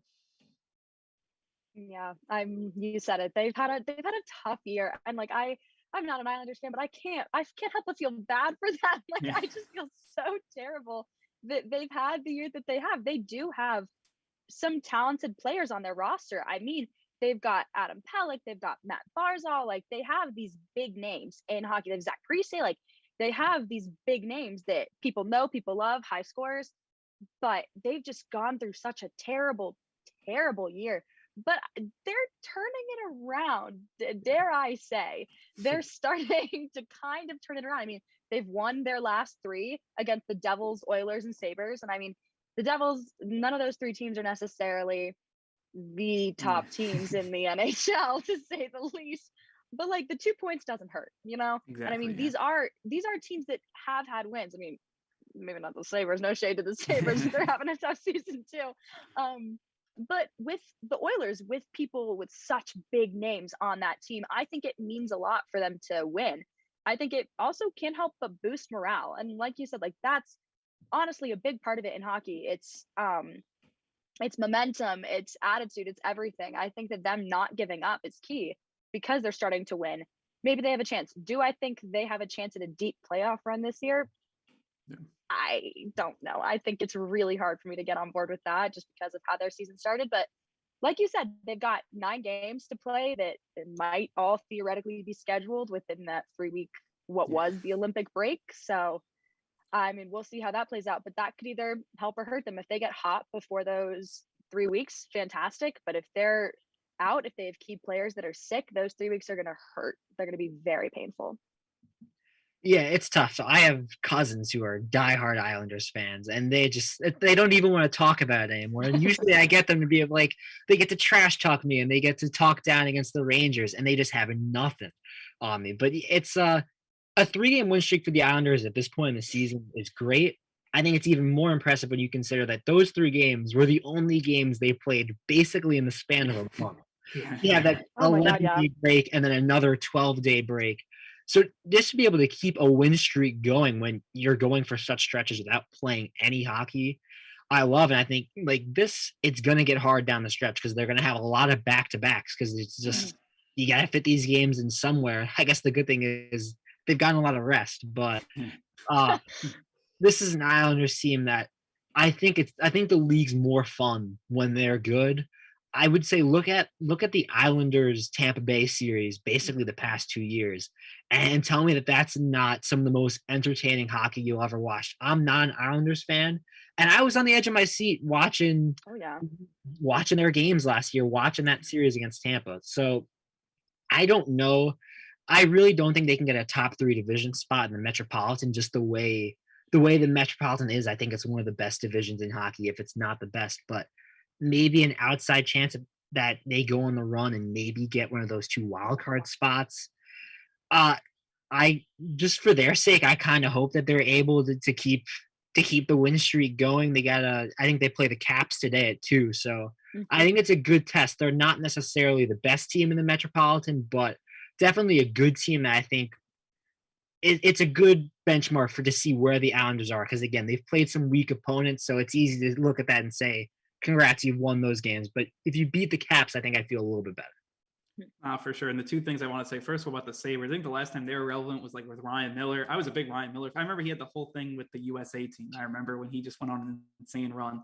That was when I love Olympic hockey. So that's like one thing I think is so fun. So I remember when that was like probably the last time I had a Ryan Miller shirt, Sabres shirt. But like that was like he was one of my favorite players. And the second thing about the Islanders, it just felt like last year was their year where they were going to make the run. It was such a fun run. You had the whole thing with like the Saints and how one of the coaches called them like the Saints, and they made all the merch about it. That was a lot of fun. And then they were within 1 goal of the Lightning all series, going tit for tat with them. And you think, if Anders Lee's there, who knows? Who knows what happens in that? And I think they would have went on to win the finals. So again, I think that and win the cup. So again, that just stinks for them. And you feel like that's their year. And that happens in sports where you feel like, oh, this is the team's year, and they just can't pull through. And another team like the Lightning or better team ends up kind of, taking it from them. And even though the Islanders had the momentum, just ends up not working out. But again, we'll see. Maybe they'll surprise people, make a run in the playoffs. But yeah, I agree. I just feel like last year was their year. That's kind of how it felt. Last thing I want to talk about here is the All-Star games approaching. And look, the NHL has always been like this weird, this kind of out there league. You always have something going on with the NHL. This year, it's kind of like you have no Olympics, but you have an All-Star game. When you have the All-Star game, a lot of guys have been snubbed. I mean, you guys can get into it, but whether it's Crosby, Shesterkin, Panarin, guys have just been snubbed. I mean, look, the Rangers have 2 guys in, Kreider and Fox. Islanders have 1 with Adam Pelech. So again, I feel like you have representation here from New York, but still the snub. I mean, look, I feel like there's always got to be something with the NHL with just like, stabbing their fans a little bit in the back, where it's like, oh, we want to see the best players, and then you end up not having all the best players. Yeah, we were talking about this before the show. I have some very passionate feelings about this because they have, like you said, it's supposed to be the best of the best, but it isn't. I was mentioning a quote from McKinnon before where he said that it's not supposed to be a participation game, it's an all-star game. So the whole rule about having 1 person per team in the all-star game is fascinating in that sense, because you have these stars, like you have for the last man in ballot, you've got Matt Barzal for the Islanders and Mika Zibanejad for the Rangers, arguably 2 of the best players in the state of New York for hockey. And I mean, the fact that they're not on the roster, but some other people are, and like you mentioned earlier that Sidney Crosby's not in it. I know in Colorado, people are rioting over Nazem Kadri not being in it, when Nazem Kadri is on the boards with McDavid and Draisaitl for scoring and for points right now. So it's just so hard to look at this and not go, how are these people not in it? How is Igor Shesterkin not a goalie for this all-star game? He is one of the best in the game right now. It's so hard to look at that and see him snubbed and to still keep the faith. And I mean, he's not even in the last man in ballot. So it's sad to see, but there's a lot of controversial snubs happening here. Yeah, I don't want to be the insufferable Ranger fan that's complaining because Igor's not in the All-Star game when we already have Kreider and Fox in. Yeah. We're only like one of 7 teams to have 2 guys. But I'm sorry, Igor Shesterkin's been one of the best goalies in the league this year. The stats say it. Among the starting goalies, he has the best save percentage. He has the best average goals against. I don't know why he's not in the All-Star game. And listen, you can point to Kreider and Fox, and yet they've had great seasons. But I think, Sam, you said it. He's been their best player. The reason the Rangers are where they are is because of Igor Shesterkin and his goalie play. So that's when I saw they didn't make the All-Star team. I was like, come on, man! Like that's the one guy I would have put him in there above Kreider, honestly. Above all else, I wanted Igor in the All-Star game. So I think that's a pretty big snub. One name I read, I don't know if it's a terrible stub, but I think he's been playing pretty well and he's just fun. Trevor Zegras of Anaheim. I mean, first of all, that flip pass that he made on Sports Center, it's awesome. And that's the type of thing that when you're talking about kind of spreading this game, which hockey has kind of been cemented as in the Big Four, it's 4. Plays like that where you go, holy crap, like this sport's really fun. And as a guy that I really like hockey, I think it's one of the most fun sports to watch. Like you can just turn on a game and have fun. It's so fast paced. There's so much action, especially a young guy like Zegras. Like what would he do in a 3-on-3 or a skills competition? So that was a name where I was like, like I'd really like to see him in there. The 2 things I want to say, like if hockey, obviously they have a problem about growing the game, but like who knows if they even want to. I feel like everyone's like the hockey fans, like they're hockey fans and that's it. Like the NHL. Some hockey fans like that it's a niche sport. That's yeah, like I don't know, but like you'd want the best players, like because like the All-Star game and maybe the only time people watch, maybe not their hockey team that they like. So you always like to have the best players, and if you're not getting the best players, you're like, I'm not gonna watch some random team in the West Coast if I'm a fan on the East Coast or vice versa. So that's one thing. The one thing I want to say is just the rule that if a player doesn't participate in a meaningless All-Star game and they have to miss a meaningful game, I was like, I saw this and I was like, this cannot be true, because like guys don't participate in an All-Star game for whatever reason. And look, it's an exhibition at the end of the day. And if I was a hardcore fan, I was like, if my guy missed the All-Star game, I don't want him to miss a meaningful game. It's one of those rules in the end. To me, it just makes no sense. I mean, I agree, especially when that's one of those things that makes no sense when you then put it in context of them not allowing NHL players to go to the Olympics this year, is that if you miss the All-Star game, which is a skills competition, it is a glorified skills competition. Yeah, a super entertaining one, but it's literally just for fun. You get nothing out of it besides exposure. How does it make sense to penalize someone for not playing in a game or for not going and racing to see who's the fastest skater, but you're not going to allow these players the opportunity of a lifetime to go play Olympic hockey. Which also will get them exposure, and it's meaningful, Right. and like people watch that. Like I watch Olympic hockey, don't watch some of the NFL because it's or the NHL. It's just because of it's a different. It's like almost the World Cup with soccer. It's like it's one of those things where guys really take a lot of pride in playing. You don't allow them to do that, but you force them into an all-star game. It's just. I mean, it's one of those things from Mr. Bettman in the NHL. But that'll wrap up our NHL segment. Next, we'll get into some NBA headlines. A lot of things happening. Trade deadline. It's far away, but it's fast approaching. Knicks make a move for Cam or Reddish. But first, we are going to take a quick break. You're listening to One on One, New York's longest running sports call-in show.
We are back, and I'm going to be coming at you with some NBA highlights today. The hot topic of the day, of course, Cam Reddish and the Knicks. The Knicks have acquired Cam Reddish from the Atlanta Hawks in exchange for Kevin Knox and a first-round pick. Reddish is currently boasting career highs in almost every single aspect of his game, with an average of 11.9 points and a 90% free throw percentage. He's also shooting 38% on three-pointers, which is quite a jump from his 26% on three-pointers last season. This acquisition is also a reunion between him and his former Duke teammate, RJ Barrett. So we will actually get to see Reddish play against his former team later today, I think. Yeah. So that'll be an interesting matchup. But he and Barrett were two of the three top national recruits the year they went to Duke.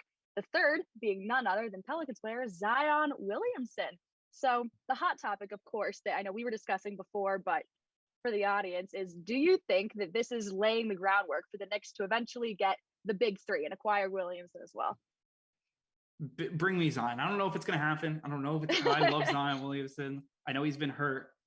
The Pelicans are kind of a mess. So their organization, you know, like, I feel like, look, they had the 2 first overall picks in the last like 10 years with Anthony Davis and Zion. Most likely Zion will not stay in New Orleans long term. So who knows? Maybe he can come to the Knicks. And I think the Knicks, and like, I'm not saying that they're going to need to like get one of these guys. I think they should be patient while doing this. But the Knicks don't have that star that's going to win them a championship. And that's fine for now. They're not at that level yet. So I'm not saying like they need to get the star. It needs to happen today. I don't want to like that be the, you know, kind of what I'm trying to say. What I'm trying to say is that this team down the line is probably going to need a star. Zion's a star if he could stay healthy. And man, he's such, you know, him and Barrett and Reddish as well, the Duke teammates on one of the best teams. They end up not winning the NCAA championship, but what everyone felt was one of the best teams in you know, NCAA history. And that would honestly be amazing to bring Zion. Zion was my guy when the Knicks didn't get the first overall pick in that draft. I was just so bummed out because it almost felt like the Knicks were tanking for Zion. It doesn't end up happening. They got RJ Barrett, who's been good, so it's not like an indictment on Barrett. And now you bring in Reddish, who I think will, you know, in a team with the Hawks where he was kind of behind a lot of guys as kind of that swing guy who can hit threes and, you know, be the kind of that swing forward. So again, I feel like, you know, he's a guy that maybe fill a piece in for this Knicks team. I think that's good. It solidifies their roster now as they try to make back-to-back playoff appearances for the first time, I'm assuming, since Melo was on the team. So a long time ago, I think we could all suffice to say. So I think this is a, you know, a good move for the Knicks. They don't give up really much. And you're going to take this trade 100 times out of 100. So good move for the Knicks. Yeah, getting Zion, it's a fun dream. I think it's a fun dream. Right now, that's all it is. Yeah. We'll have to wait and see. We'll have to wait and see. Maybe.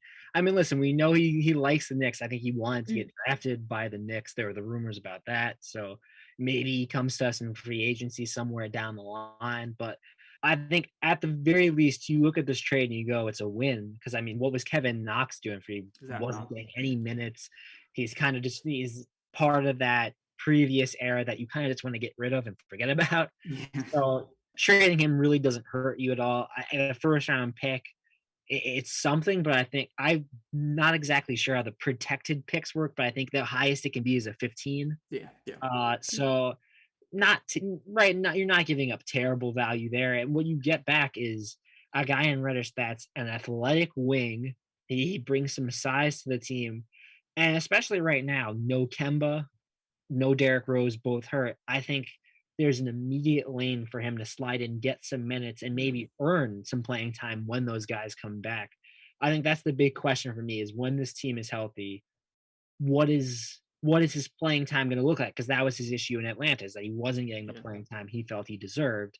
And the problem is that Thibodeau, sometimes for better or worse, he's pretty strict with the minutes that he gives out. So I think I'd be a little disappointed if we get down the stretch and Reddish isn't getting minutes. But I mean, right now, I think you should be excited if you're a Knicks fan. This is a win. For sure. Like to me, when you look at Reddish's numbers, his minutes have went down by about 5 points a game. Points are up, and Sam, as you said, every other statistic is up. So look, that's good. Obviously, that even if he's getting less minutes and 5 less minutes, you can do a lot in 5 minutes. And to be able to score, you know, about a point more a game, being able to have his best 3-point percentage, his best field goal percentage, that's all, you know, really good stuff. If he grows as a player, he's another young guy. He must be like 22, something like he's really young. So him and RJ, they grow together. And look, who knows what this will end up being. It only could help the Knicks. It's not going to hurt them. I don't think Kevin Knox is going to become a star all of a sudden. I think we could all agree on that. So again, I feel like this trade for the Knicks, we'll see what the Knicks do in the playoffs. I think they're in the 11, like right outside of that little 7-10, 8-9 tournament, but they're like right there. They're right around 500. I think they might be 10th right now. Yeah, maybe there might be 10th. So like they're right on that border. I think this move could help them move towards maybe make a run, get to 7th, maybe even higher to the 6th seed. I think this Knicks team, look, I think they are who they are. And I know Knicks fans think they're going to the championship because that's what Knicks fans do, which is fun, look, for a way. But I don't think this team is, this amazing team. It's great to see meaningful basketball in MSG for sure. I'm not going to say that, but I think this team, they are what they are. I think they're going to be if they're a playoff team, that's a huge win for the Knicks. It feels like they're growing something, and they're doing it patiently. They're not trying to win, everything in one offseason, which I feel like they probably tried to do with whether it be the Phil Jackson era or, when the Knicks were bad. It feels like they were just trying to do everything in one offseason, and they're doing it little by little here. I respect it. And I do think the Knicks are going to little by little get better and better. And that's all you can ask for as a Knicks fan and really a fan who likes basketball, because the Knicks when basketball's better when the Knicks are good. The thing I like most about this trade is I think it shows the Knicks are showing confidence in this team, which is nice to see after a bit of a rough stretch from November through December, where the Knicks were one of the worst teams in the NBA. And we're still hanging in there 10th right now. Interesting thing about the NBA standings is that there's a gap between the top 6 in the Eastern Conference and then the next 4. So I think the Knicks are about a game and a half behind the 7th, the team that's the 7th seed right now. So who knows? You go on a run in a couple of weeks, maybe you find yourself right there as that 7th seed, and then you get to start thinking about, let's try and play into that top 6. But I think no matter what, right? For this Reddit trade, it shows that the Knicks believe in what they're building here, and this is a move that it's gonna make them better. It adds more depth. And I think it hints that maybe they might not be done, that they might still try and improve. They might add another piece. I don't think that they need to, because again, this is not a team that's going to go out here and win a championship. But I think the mission statement this year is at least do what you did last year. Ideally, improve upon it. The one thing you don't want to see is regression. When we talked about the Giants, right? They had that one last year. They almost made it to the playoffs, and then this year they completely fell off, right? You want to see the Knicks improve on the culture they established last year. So I think a trade like this, it shows confidence in that. Yeah, I think this Knicks, you could tell all I think this team, when you look at the standings, they're only 1.5 games out of that 7th seed, so they're right there. And then they're only 3.5 games out of the 6th seed, and then you can kind of every team's kind of close together. And this team, right around this time last year, maybe a little later, but they went on a huge run. So I don't know if that's going to happen. We'll have to see with this. It could, because the way I'm thinking is that, right, you have Barrett going off right now, and Randall hasn't had his best year, and there was the whole thing with the boos and then the thumb down. But my thought process is, imagine if you get Randall and Barrett clicking at the same time. How does this Knicks team look right now? Not even if Barrett, not necessarily, he doesn't have to drop 30 all the time, but if he can consistently drop low to mid 20s, and you have Randall, doesn't have to be MVP caliber like last year, but kind of in that range as well. It doesn't make the Knicks one of the best teams in the Eastern Conference, but it makes them a more competitive team than what we've seen so far. Exactly. And I think that Julius Randle, I think that move was like an overpay that you had to do. Because he was just so good last year. So you were like, you can't tell your fans oh, we're going to compete still and not bring back your best player. That's just tough. You can't do that. But I don't know if Julius is the guy. To me, he's like a 3-star. He's not the one. He's not a one on a team. Questionable if he's the 2nd star. Maybe I think he's definitely a 3rd, maybe higher. That's why I feel like this Knicks team is still one of those main guys away. And I'm fine that they don't I don't want them to rush and go get one either. I'd like to see them just be patient, have it come to them, because look, right now you're building towards something. Cam Reddish gives you something that with all injuries you don't have. If you can win games, go on a run, if you find yourself in a 6th seed in a situation where maybe you win more playoff games, get these guys more experience. Because the one thing I think the Knicks saw last year was that they didn't have playoff experience, and it hurt them. Randall didn't play very good. Barrett was off. It was like the Derrick Rose show, who was one of the only guys with playoff experience, and he had a good series. Wasn't enough, obviously, but we'll have to see with the Knicks. They're one of those wait and see teams. I know, New York, you never want to be patient, but those fans, they're so passionate. And it seems like they're almost happy with first round. They're like, oh, we're finally in the playoffs, or, for more than 1 year. So I think that's, a good thing for them. And I think this team is a star away. Maybe it will be Zion, as we were talking about. Maybe it's someone else, but I think it's fine where they are. Knicks fans, we like to be irrational, and we say all this stuff about bing bong, we're going to the championship. But I think at the end of the day, that there is a logical part of our brains, and that logical part says, we're okay with the very like making the playoffs and looking. I think the goal here is to make the playoffs and look good. They don't want a repeat of last year where it's you get there and you're clearly outmatched. Exactly. I think you just want to see competitive basketball in the playoffs. And if you're still a first round exit, it won't be ideal, but I think it'll be easier to swallow. Yeah, For sure. I think transitioning to another trade that we talked about earlier is Ben Simmons. Yeah. Ben Simmons has requested this summer, he requested a trade from the 76ers to anywhere. But so far to literally anywhere. But so far, all trade negotiations have been unsuccessful. And I mean, there was talk this week of the Kings being interested in exchange for De'Aaron Fox, but the Sixers reportedly have no interest in acquiring Fox. And if he was acquired as part of a larger deal, they'd probably reroute him to a third team. Simmons is a 3-time All-Star, and in his career is averaging 15.9 points and about a 60% free throw percentage. Wow, say that 5 times fast. Free throw percentage. So yeah, I guess my question for you guys is, do you think that anyone is going to swing for Simmons in these final 27 days before the trade deadline? Do you think anyone is going to go for his salary? I mean, that's what I've been reading is one of the hard parts is that he's asking for the same, if not more than what he's making right now, which I don't know if he should do that. Do you think anyone's going to actually swing for it in the next 27 days? I mean, I don't know. It's gonna be like this is the weirdest scenario because no team is going to trade for Ben Simmons at like his height. Like he's not at his height. He's probably going to trade for him on the low. Maybe try to get a deal where you're like, I'm not going to give up a lot, but maybe Simmons works out. If he does, maybe it's like a low risk, high reward type deal. But the Sixers are like, no, like we want, to make our team better. And we don't they don't see him as like a headache, I guess. I mean, maybe they don't care that he's just sitting out. Maybe they're fine with paying him. I don't know. Like, I don't know the whole situation there, not in Philly. So, it just seems like it's a lose-lose. Simmons can't play. Simmons doesn't want to play for whatever reason. And the Sixers have this guy making a lot of money that they can't utilize. It's making their team worse. I mean, with Ben Simmons, this Sixers team, maybe it wouldn't go to the championship, but it would be better. I think we could all agree on that. Simmons is a solid player. Maybe he's not what Sixers fans wanted him to be when they drafted him, but he's still a solid player. I don't know if, what they're going to get and trade for him. Like if I was the Sixers, I'd just be like, just get him off my hands, get something in return. Cause it's one of these stories is like, it's hard to win when you have a guy like this just hanging over your head. I mean, but I don't know. Like, I don't think another team's going to be like, oh, I want Ben Simmons and give up, their pieces to try to win a championship. I think it's one of those situations, like kind of like James Harden with the Rockets. Someone's going to have to give, and that situation was the Rockets. I don't know if it's going to happen now. I think it's more maybe of an off-season type deal. Yeah, I think the real disconnect with this deal, it's not that there's absolutely no interest for Simmons. It's the asking price of Philly. That's Philly the thing, yeah. not willing to budge on their asking price. And I think if Philly stays at this, at that where they want top tier talent back, I don't think this deal is going to get done because I'm sure there are a lot of teams that see value in Simmons. His defense is awesome. His size as a point guard.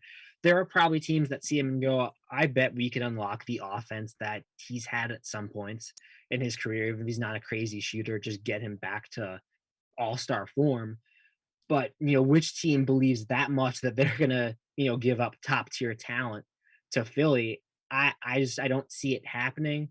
And you look at Philly and you're right, like where would this team be with Ben Simmons? Because they're fifth in the Eastern Conference right now. And the Eastern Conference right now being lauded as a really competitive conference, a lot of good teams there. So, they're hanging in there, but they'd be better with Simmons. And you do wonder, like, at some point, if he's not going to play, wouldn't you rather get something rather than nothing out of him? And I think it just comes down to at what point are they going to, reach that cross point where they have to make a decision on that. That's a thing. I think like they want this like all-star level return, but don't you just want something like, because it's just like, it's one of those, it's like one of those things where he's not going to play for your team. So like, again, it's not the best situation if you're a team to give up on a player that maybe you want to get less value for, but just to not deal with it anymore and not have to worry. I think teams have done it in the past. I mean, you look at the Rockets are not a good team post James Harden, but they did it, and now look, no one thinks about James Harden on the Rockets. Like it's a bad situation, but they're over it. Everyone's moving on. Sixers not in the same point, because even what they get is going to help them try to catapult maybe into a 4 seed or a 3 seed, because they'll get something. Maybe it's not that top what they want, but they would get something. Again, I think it's more of an off-season deal. De'Aaron Fox is not a superstar, but he's a really good No, talent. really He's a guy that Yeah. I really enjoy watching. So I mean, the fact that Philly just kind of like laughed off Yeah, I mean that's De'Aaron Fox, I mean, it tells you what they're looking for and kind of why no one's really trying to make this deal. And I think another layer added was one of the guys they were trying to get was Damian Lillard. And so abdominal surgery, if he's out for the year, other teams are hoping that lowers the market for Simmons. But I mean, listen, like if the 76ers got De'Aaron Fox back for Ben Simmons, I think Philly fans would be pretty satisfied with that. He's a good player. Oh yeah, and you don't have to deal with that. Like that's a huge win. I feel like for them, but they don't want that. They want more. So we'll see how that situation works out. It got 27 days in the whole off season, and I guess time will tell whether that situation works out. But that'll wrap up our NBA headlines segment. Thank you, Sam, for all your headlines all day. Really appreciate it. Next, we'll get into some MLB lockout talk. Sides have met, but nothing has came from it. And it seems like as more time goes on, it seems like, you get more and more worried that games will be missed. But first, we will take a quick break. You're listening to One on One, New York's longest running sports call-in show.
We're back here on One, heading into our final hour of the show. I'm Andrew Gullotta alongside Lou Orlando. And Lou, MLB lockout, it's something that, it's just, for me as a baseball fan, it's you bang your head against the wall when you feel like just how these two sides cannot even get close on a deal. Like they feel so far apart. They finally at least proposed something. The owners finally proposed something. They said they were going to get to it in the new year.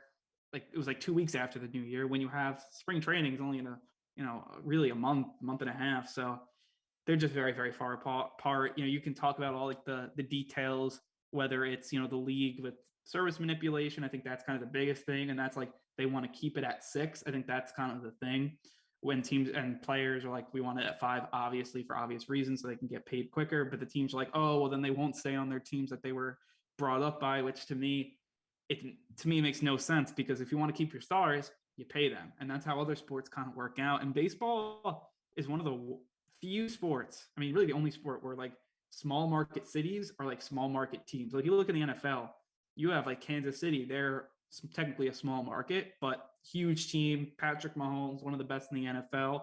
You can go to the same, whether it be the NBA, where you see some of these smaller cities. Golden State ends up being these big teams. Baseball, it just doesn't really always seem that way. Again, I feel like the owners, I think it's always been that they're being too stingy and they don't want to spend enough. The players obviously want to grow the game, and that's kind of that ebb and flow. And now we're at the crossroads right now, and we're dealing with the lockout.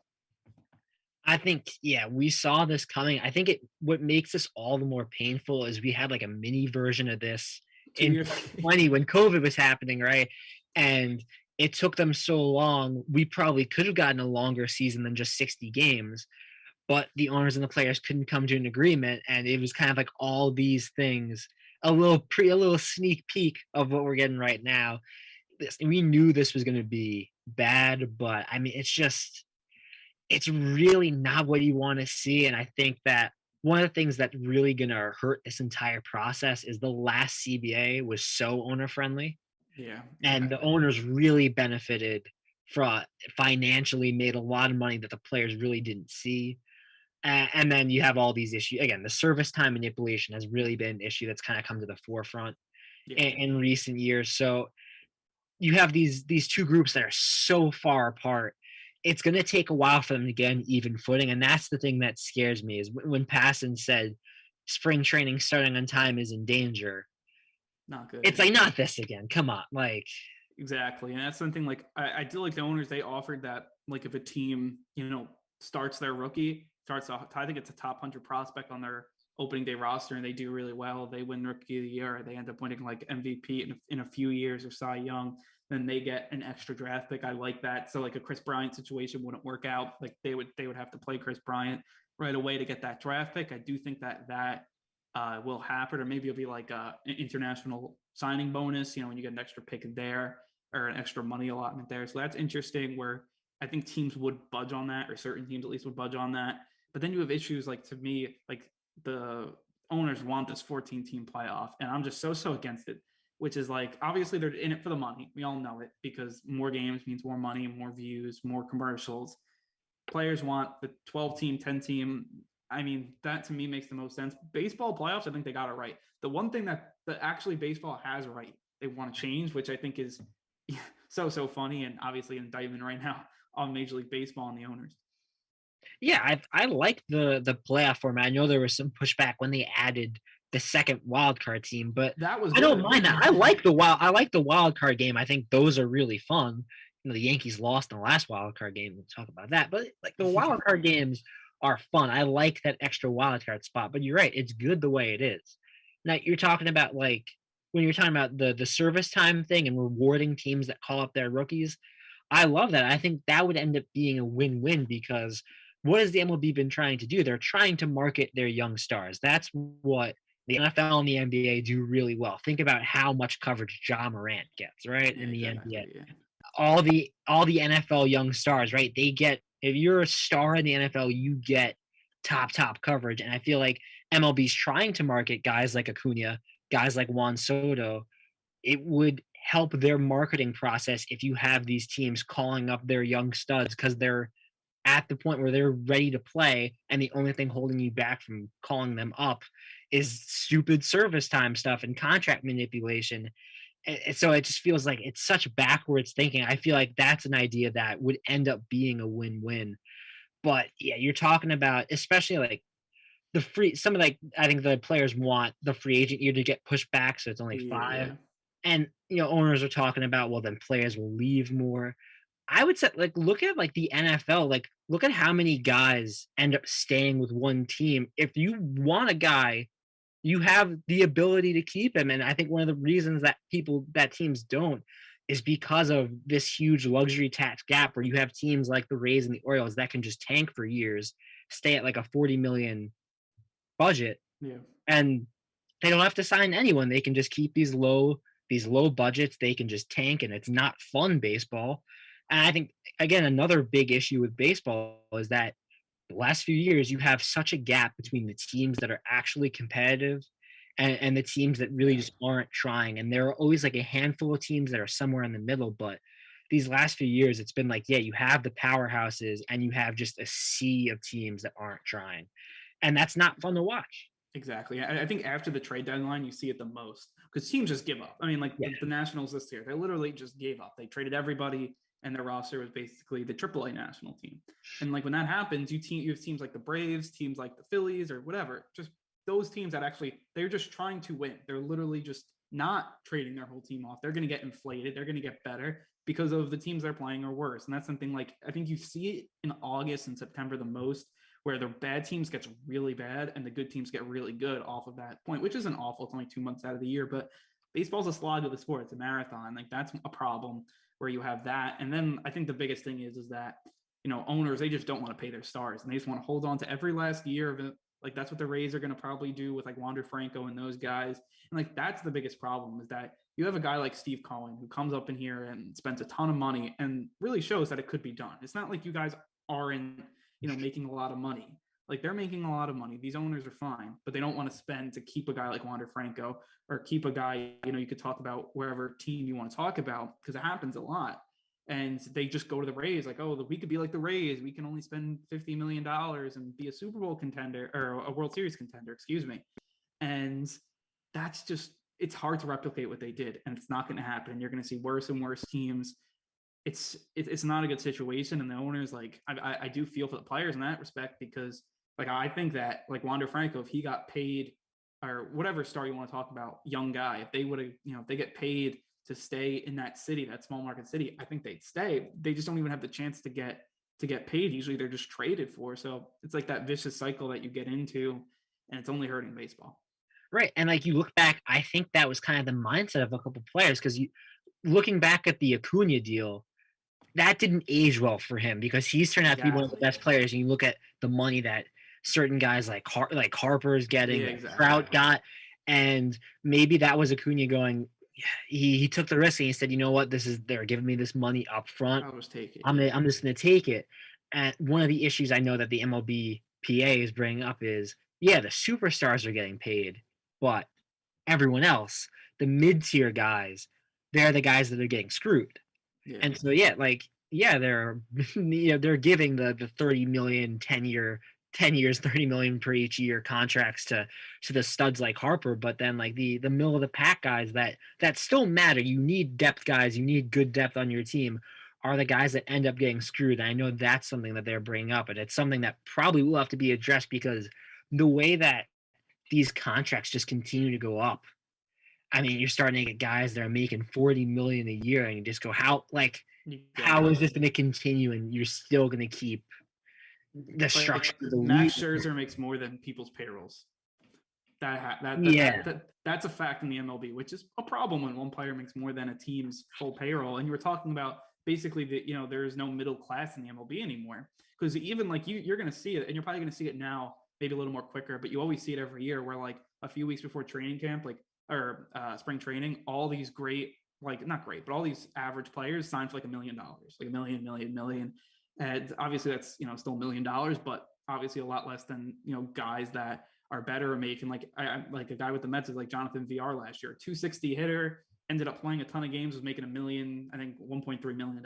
Like, I think those are the type of players that like, they're like, hey, why can't, even if it's a little increase, it's still something. So again, I think that's kind of, it's one of those things where I just really hope it picks up because as a Mets fan, you just want to see Max Scherzer, Jacob deGrom, Starling Marte. You want to see these guys playing, not, having their pictures taken off of, the MLB website. Yeah, the worst thing for baseball would be if there's another shortened season. And I'm not even talking like even if it's like 130 games, like that would make a difference. Yeah. And right, one of the fun things each season is kind of looking to see who could maybe break a record and like Yeah. kind of checking out some stuff like can Vlad Guerrero hit 60 home runs or something like that, right? You don't have those conversations if it's 130 games. So Yeah. even just losing like a month of baseball would be a significant Yeah. deterrent to the MLB. And again, coming off a year where you have a guy like Otani that you really have a couple rising stars here that could maybe boost MLB's popularity. I mean, Shohei's the perfect new face of baseball, if you wanted to call him that. And right after his awesome season happened, you have this lockdown that could potentially slow down or limit the MLB season we get next year. Nah, exactly. And you talk about records being broken. I want to move over to the Hall of Fame voting because a lot of guys that broke records are going to be falling short of the Hall of Fame, whether it be Barry Bonds and his home run record. Roger Clemens looks like to be falling short. We all know why that's the case. That's because of their PED usage throughout their careers. It looks like Ortiz, maybe the only guy that gets in, David Ortiz. He looks like he will get into the Hall of Fame. So, like, well, all these projections are so weird because that's something about Hall of Fame too. You have like these old guys who don't even want to vote anybody in, which is again, there are a lot of issues with it. The Hall of Fame voting. I think that's just one of them. Bonds and Clemens will probably move to the Legends Committee after this year, so we'll see if they get in that way. But as of now, these two guys who again broke a ton of records won't be getting into the Hall of Fame right now. What's your opinion on this, Lou? I would say that, listen, it's you don't necessarily need to hold the PED users at the same level as the guys that, to our knowledge, did it clean. But there are hundreds and hundreds and hundreds of players that have used PEDs. And there are only a couple players that have put up stats like Barry Bonds and A-Rod, right? Like Yeah. a lot of players took PEDs. Not a lot of people were able to hit 70 home runs. Only one person's been able to hit 70 home runs in the season, and that's Barry Bonds. So I think, first off, that speaks to the talent they had. They had talent no matter what. And I would also say that at a certain point, you kind of have to acknowledge the greatness. Like, I'm kind of all right with letting Sammy Sosa fall to the wayside because, yeah, Right. statistically he's a Hall of Famer, but he took PEDs, so I think that there's an argument that yeah, you can maybe let him to the wayside. But when a guy like Bonds, who's clearly like the best hitter of our generation, or A-Rod, who's one of the best players to ever play, Clemens, one of the best pitchers of all time, I think when a player's that great, you kind of have to. I kind of want to see them go in the Hall of Fame. I think I think Clemens is like kind of the same thing as he was like, but I think Bonds and Clemens are the two guys because they're literally the best two players, their generation, pitching, hitting.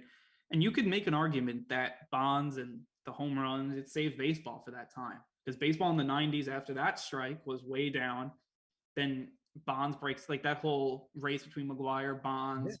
Yeah. It changed baseball. It gave that, little extra oomph to baseball. Got him on Sports Center, got him on, the national television. And Manfred's, I think, is trying to kill the sport again, but that at least gave him an open door for a little bit. And Bonds, he hit 300 every year. Like, he is a career 300 hitter.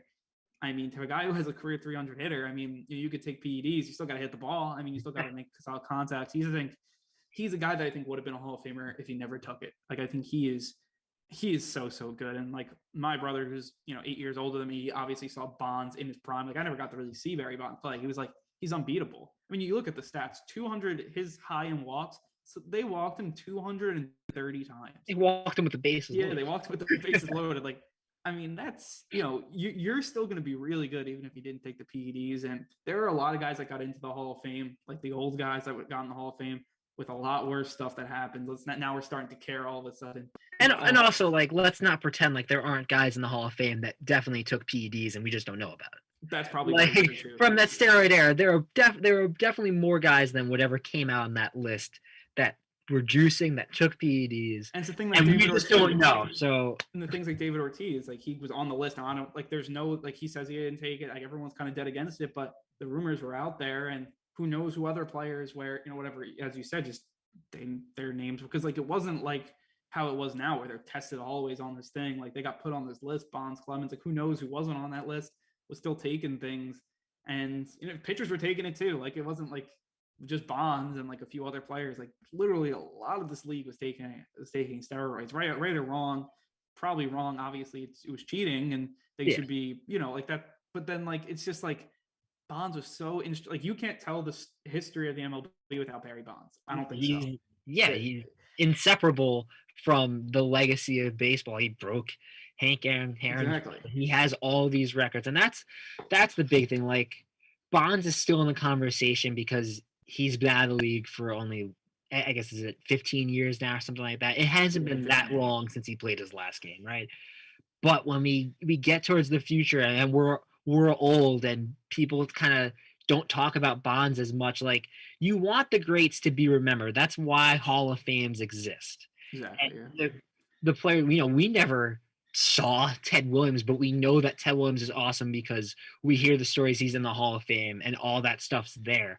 I think you kind of want those guys to be immortalized. The greats, you want the greats to be immortalized. And I'm fine, like, as you said, like, maybe they're not on the same level as the guys who did it clean. Like, I'm fine with that. Like, if you wanted to make it like an asterisk section or something like that, like that was always like a compromise. But even just like in the sense that, like, you don't have to view every PED player as you're just looking at their stats. I think you have to factor in that they took PEDs, they had to be weighed in, and that's why I think that guys like Sosa and McGuire probably don't belong. But when it's so clear that this is the best of the best, I think they deserve a spot. And it's like, you can tell the story of the MLB without Sammy Sosa. Yeah, let's put it that way. All I'm saying is Francisco Cervelli took PEDs. That's all. I think that's all I'm saying. Like, a bunch of players have taken PEDs. There's only one Barry Bonds. Exactly. I mean, I'm just looking at these. I mean, his stats are just. It's ridiculous. A really fun time is just to look at Barry Bonds' baseball reference. The OPSs are ridiculous. He's got like 1.3s. Yeah, that's insane. The end of his career too. I mean, he was 37. He went 1.379, 1.38, 1.28. That's, I guess, a down here for him, and then 1.4. I mean, 1.8. Come on. I mean, some of this stuff. Obviously, that's going to help because people walked him 200 times. I mean, 200. He had in that year he had 600 plate appearances. They walked him 200 of those times. Like, I mean, that's someone where, like, they're dominant. They should be in the Hall of Fame. And I think that it's a dip with the Legends Committee. It's different. Like, they don't automatically. It's a different committees judging on them. Because I think part of the media doesn't want any of these guys in, and they'll automatically just vote no, which is another problem that guys that are never even cover Bonds are voting, which is another problem for another day. But Legends is weird because it's like, how are you going to explain that Barry Bonds isn't a Hall of Famer, but Tim Raines is? And like, Tim Raines is a nice player, but like, at no point was anyone like, man, Tim Raines is one of the best baseball players I've ever seen, and he's in the Hall of Fame. It's like, once you start letting guys in like that, then it's like, you might as well let Mattingly and Thurman Munson and let Bonds and Clemens have their spot in the Hall. I mean, it's one of those things where it's just like, I mean, because MLB throughout the history, obviously a very old sport, the whole thing with, the segregation era and guys got in for that. And then now you have PEDs, which, I mean, look, Bonds, are they in the right? No, like they did what they did. But I think Bonds, you even look at the years where he didn't take the steroids, like everyone says he knows he didn't, like everyone, like when he was in Pittsburgh, he's still 300 average, hitting 25 home runs. Like, that's a good season. Stolen bases, he always had, a good amount of stolen bases. Like, he was a 30-30 guy before he took the steroids. So like, that to me is, it's solid. Like, he wasn't this bum, before the steroids, and then ends up being this stud with the steroids. I just think so much is made about the Hall of Fame is the sacred place. MLB is this sacred sport. And at a certain point, you kind of want to be like, get over yourself. Yeah. Like, there is so much wrong with the game of baseball. We are not like, this isn't this perfect sport. And like, I even had an issue with like the whole like unanimous decision thing, how there's only been one unanimous decision. It's Mariano Rivera, which is awesome. I love that. Yeah. But like, there's a Hall of Fame voter out there that doesn't think Derek Jeter is a unanimous Hall of Famer. It's like, but he's a Hall of Famer. It ties back to that whole thing about the Hall of Fame voters taking on like this grand like duty that they have to like restrict the Hall of Fame, and they have to make sure that no one can be unanimous, and they have to keep it this sacred space. And it's like, it's not that anymore. Like, there's so much wrong with the Hall of Fame. It's not all this that they're trying to maintain. So I think just give in and recognize the greats. I mean, because like who doesn't think Mariano Rivera isn't a Hall of Famer? Like, you can ask the state of Massachusetts, you can ask the city of Boston, they're going to tell you that Mariano Rivera was a Hall of Famer. And like, it's ridiculous that Ken Griffey Jr. wasn't a unanimous Hall of Fame. Yeah. You know, like, it's stuff like that. And I hate the argument that it's like, well, if Ted Williams wasn't a unanimous decision, it's like, we shouldn't be paying the punishment because Hall of Fame owners were stupid back then. We can look at them and say, yeah, they were stupid. Let's make amends. Let's make things better. Let's not keep old traditions going when there's no reason for them to exist. Nah, for sure. I mean, definitely the MLB between the lockout, the Hall of Fame, if that stuff all went away and we just had a season, I'd be very, very happy. Like, I can deal with the Hall of Fame problems if we just have a season and we can play. And look, I think they'll end up being this MLB. I think they'll make they'll come together on agreement. It's a matter of when. I mean, we'll have to see. Hopefully we get 162 games. I'll cross my fingers to that, every day, because again, I don't need another 60 game season or 120 game season. I love 162 is just, it's a marathon. Yeah, it's nice, especially when you don't have a lot of teams make the playoffs, because then games matter. Like, every game matters, which is, to me, I think why baseball is baseball, and that's why it's not like basketball where you have a billion teams make the playoffs, and that situation happens and your playoffs go for 3 months. But that will wrap up our MLB segment, and very interesting, definitely really fun to talk about. Next, we'll get into positive NFL talk. Finally, positive NFL talk in our final segment. We'll talk about Super Wildcard Weekend, all those teams and matchups that will be going on in just a few hours here on Saturday, and then also into Sunday and also Monday night. But first, we are going to take a quick break. You are listening to One on One, New York's longest running sports call-in show.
Last half hour here on One, New York's longest running sports call-in show. I'm Andrew Gullotta alongside Lou Orlando and Sam Bohrer.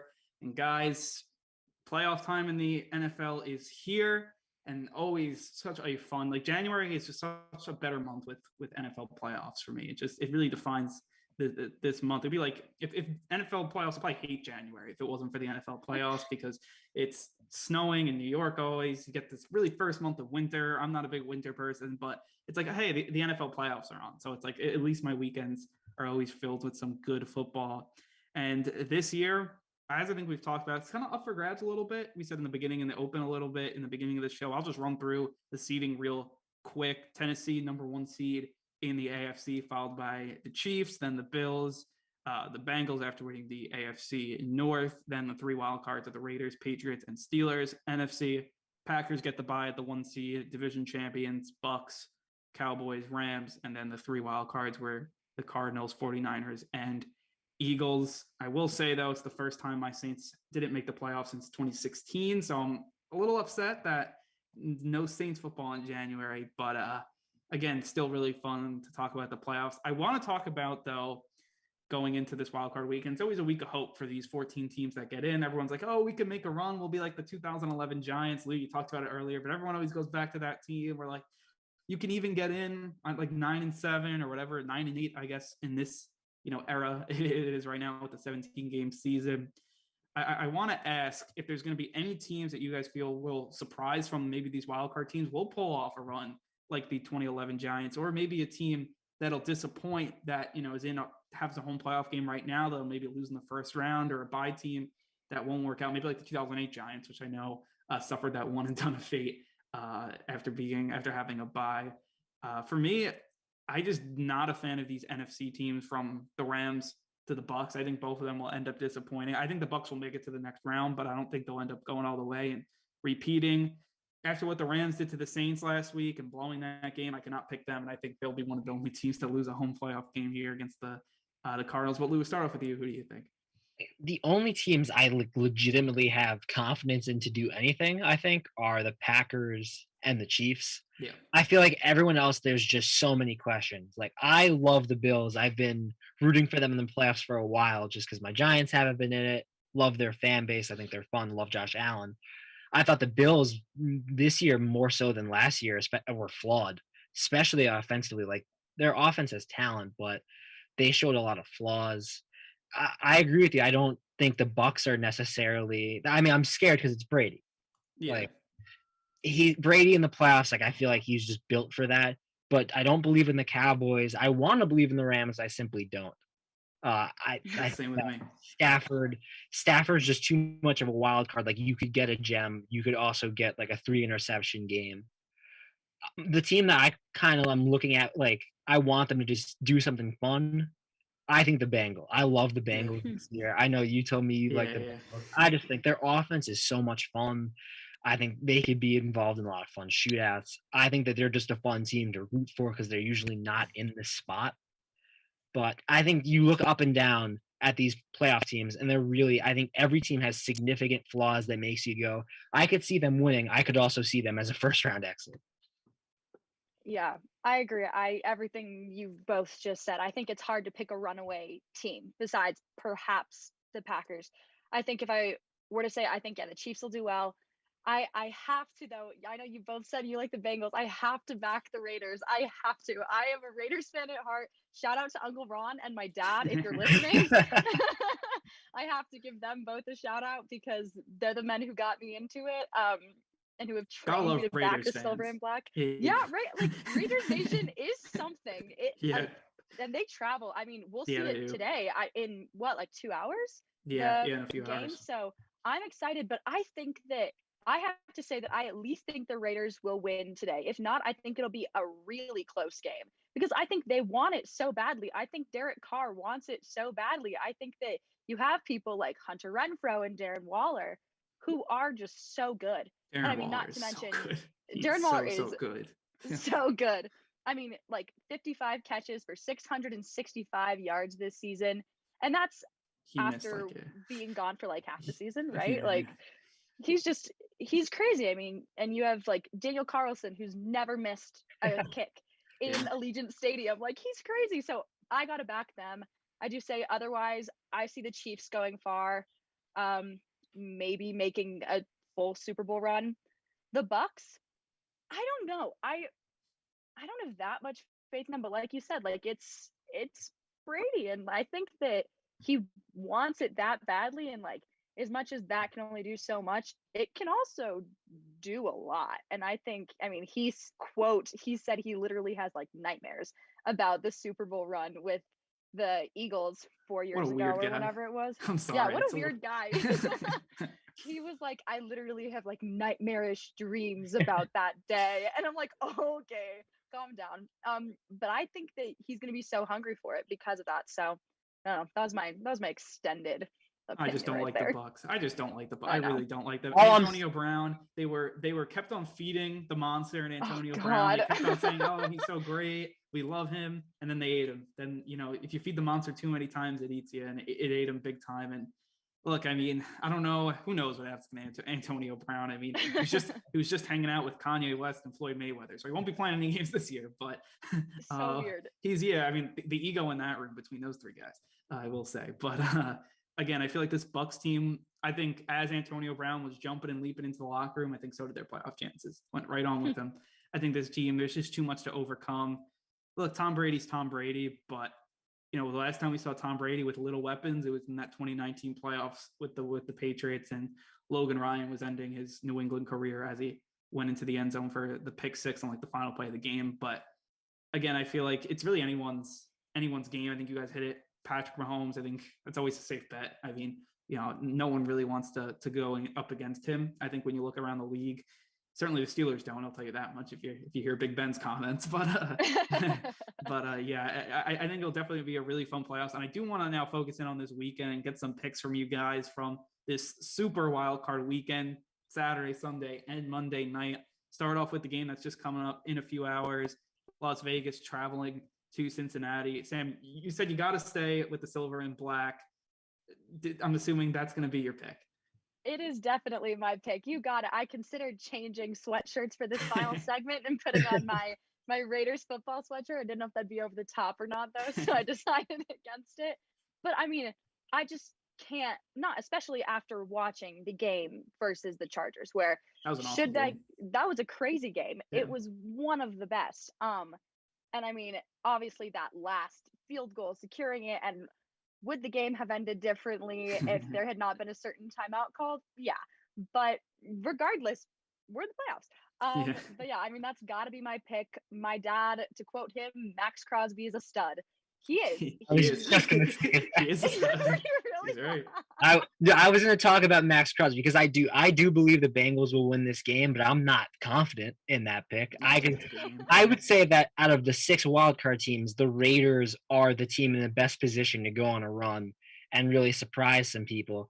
And I would say, like, yes, I believe in Derek Carr, I believe in Hunter Renfrow, I believe in Darren Waller, but Max Crosby is insane. He made a grown man on the Chargers, that right tackle. He made him look like a child. He abused him every single play. And really, like, how much different is that game if Justin Herbert has time to throw because Max Crosby isn't in his face every 2 seconds? It got to the point where, like, they had to use Jared Cook just to bump him off a little bit, just so that Herbert could have any time to throw. So I'm watching out for Crosby in this game. I do think the Bengals will win. That's just me hoping. I like the Bengals, but yeah, this is, I think, one of the best games on the slate. I don't know. I'm not confident in my pick. I'll say it right now. Yeah, I mean, like, this is a toss-up, I think. Like, I like the Bengals a lot. It goes back to, like, they have a few people on the Saints. They used to play on the Saints. They have Joe Burrow and Jamar Chase, LSU guys. So that's kind of a college football team that I just loved watching them play in college. So, like, they're just, like, their rooting interest as a Saints fan goes into them. But I like this Raiders team just because, like, I like watching them play too. I like the way they play complementary football. I love the way they're able to run the ball, off play action, and then I think Derek Carr's a solid QB. He gets it to Waller, gets it to Renfro. I mean, huge just props to Bisaccia there, who comes in mid-year, and this team has done a great job to get into the playoffs. You got to give him a lot of credit. Again, as you said, Max Crosby, he's a dude. I'll say that. He's so good. And we'll see what happens. I think it's gonna be a great game. Drew Brees is on the call, which, as for me as a Saints fan, I'm happy to hear his voice there with Mike Tirico. It should be a very, very fun game. And to start off the weekend, I think this is the best game to start off the weekend and really get wild card weekend off to a good start. Then the next game, another, I think, great game. New England traveling to Buffalo, and it's going to be, I guess, a repeat of that, the wind game. It's not going to be like that outside. It'll be really cold and it's like 4 degrees, but not like the wind, like where you can't throw the ball like that game was. Sam, we'll start off with you. New England or Buffalo? I'm going Buffalo, which I don't know. I think the Bills have it. I think that they're going to be hungry. I think that they're going to be out for revenge. I mean, they split their meetings this season, each of them winning. So I think that they're both going to want it. I think that if Josh Allen can throw what he needs to, I think it can do it. I mean, he has over 4,400 yards with an average of like over 300 per game. I mean, he was great in their last matchup. He was 30 of 47 with 314 yards and 3 touchdown passes. I mean, I think that he is great. I think there's a lot he can do. I think that they're going to have to throw the ball maybe a little bit more than they want to. But if they can do it and if he can make it, I think that they have a great shot. I mean, not to say that the Patriots aren't great either and they don't have their skills. I mean, you've got Bill Belichick, perhaps one of the best coaches in the history / the most famous currently in the game, at least. And I mean, he's got experience, which is going to help. I think that the Patriots have a lot of players with high reliable numbers, so they don't have to worry about 1 or 2 people carrying the whole game. I think that when they have people like Jacoby Myers and Kendrick Bourne and stuff like that, all with these high numbers, they have the ability to kind of change up the lineup a little bit more freely than some other teams. But I don't know. I'm still backing the Bills, even though it's a do or die game for both teams. I'm gonna go Buffalo. Yeah, I'm scared to go against Bill Belichick, but I'm gonna go Buffalo. I think you look at they split the season series, but the game that didn't have tsunami-like wins was the game that Buffalo won. And so I think, like, you're looking at this on an even playing field, I think you'd say that Buffalo is the better team. And I just think if Buffalo plays anywhere their offense, if they play anywhere near their capabilities, they can really blow New England out of the water here. I just don't think New England's offense is good enough to keep up with them. So all the pressure kind of falls on their defense, and Bill Belichick, defensive mastermind. And maybe one thing working in their favor is that Buffalo hasn't played a lot of complete games on offense. I feel like they get like a good half, even like last week against the Jets. Like their second half was good, but that first half was neck and neck. And that's the Jets, who don't want to throw shade at them, but they didn't make the playoffs this year. So if New England's defense keeps it close, then I think maybe it gets a little hairy. But if Buffalo's offense gets what they should get out of their offense, I think this is a win for Buffalo. I think it'll be a close game. I think these teams are pretty evenly matched. You go to the quarterbacks, Josh Allen's the better QB. I think when this team's going to need a drive at the end of the game, I more trust Josh Allen than I do Mac Jones. And look, I think the Patriots are really a year away. I think next year, once Mac Jones another year in the system, offense will probably get better, and the defense is just outstanding. And Bill Belichick will try to stop Stephon Diggs, so look out for either Emmanuel Sanders to have a big day, Dawson Knox, the tight end, Cole Beasley, Gabriel Davis, one of these guys to step up, because we all know what Bill Belichick does with great players. He always tries to stop that one guy. I think that if Josh Allen is patient, not trying to force feed the ball to Diggs, I don't think he will be. I think they're going to do enough on offense. Are they going to put up, 40 points, 35 points? No, but I think they'll do enough to get this win at home and then move on here to the divisional round to have another home game. Next game on Sunday, Philadelphia traveling to Tampa Bay. We're just talking about Tom Brady and those Bucs. I really want to pick the Eagles, but I just can't. This team is built on the run. Tampa Bay is always great at stopping the run. It's like the best part of their team. I don't think Jalen Hurts can do it with his legs in this one, so he's going to have to do it with his arm, and that's a good place where you want to be if you're opposing him. I think that Brady will do enough. I don't think it'll be a great game from Brady. I just think they'll do enough to get to the next round, and I think they'll be dead in the water next week, but they get the best matchup. I would pick any other team in the NFC playoffs besides Philadelphia, because it's just a really bad matchup for them. But again, it's hard to bet against Tom Brady and that great run defense. So I'll take Tampa Bay in this one. Lou, who do you got?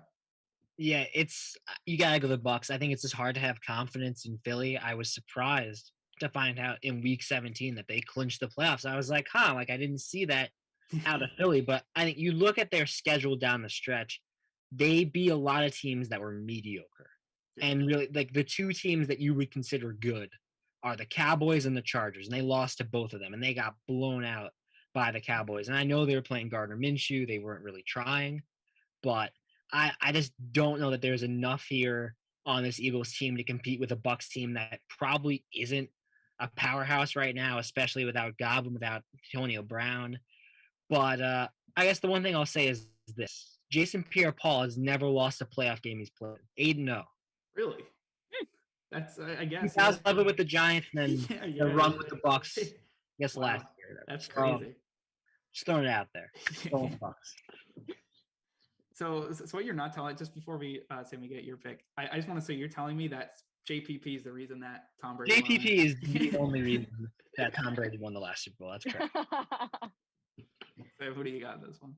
I mean, same as you two. I have to go Bucks, as much as I don't really want to, like you said, but like you got to do what you got to do. I think that what's going to help them is they have 3 big players coming back from IR this game, or are back, which is Leonard Fournette, Shaquille Barrett, and JPP, like you were just saying. And I think those are all 3 huge players for them. I mean, Barrett had 10 sacks this season. I think that's incredible in and of itself. I think that it's going to be a game of the ball on the ground versus the ball in the air.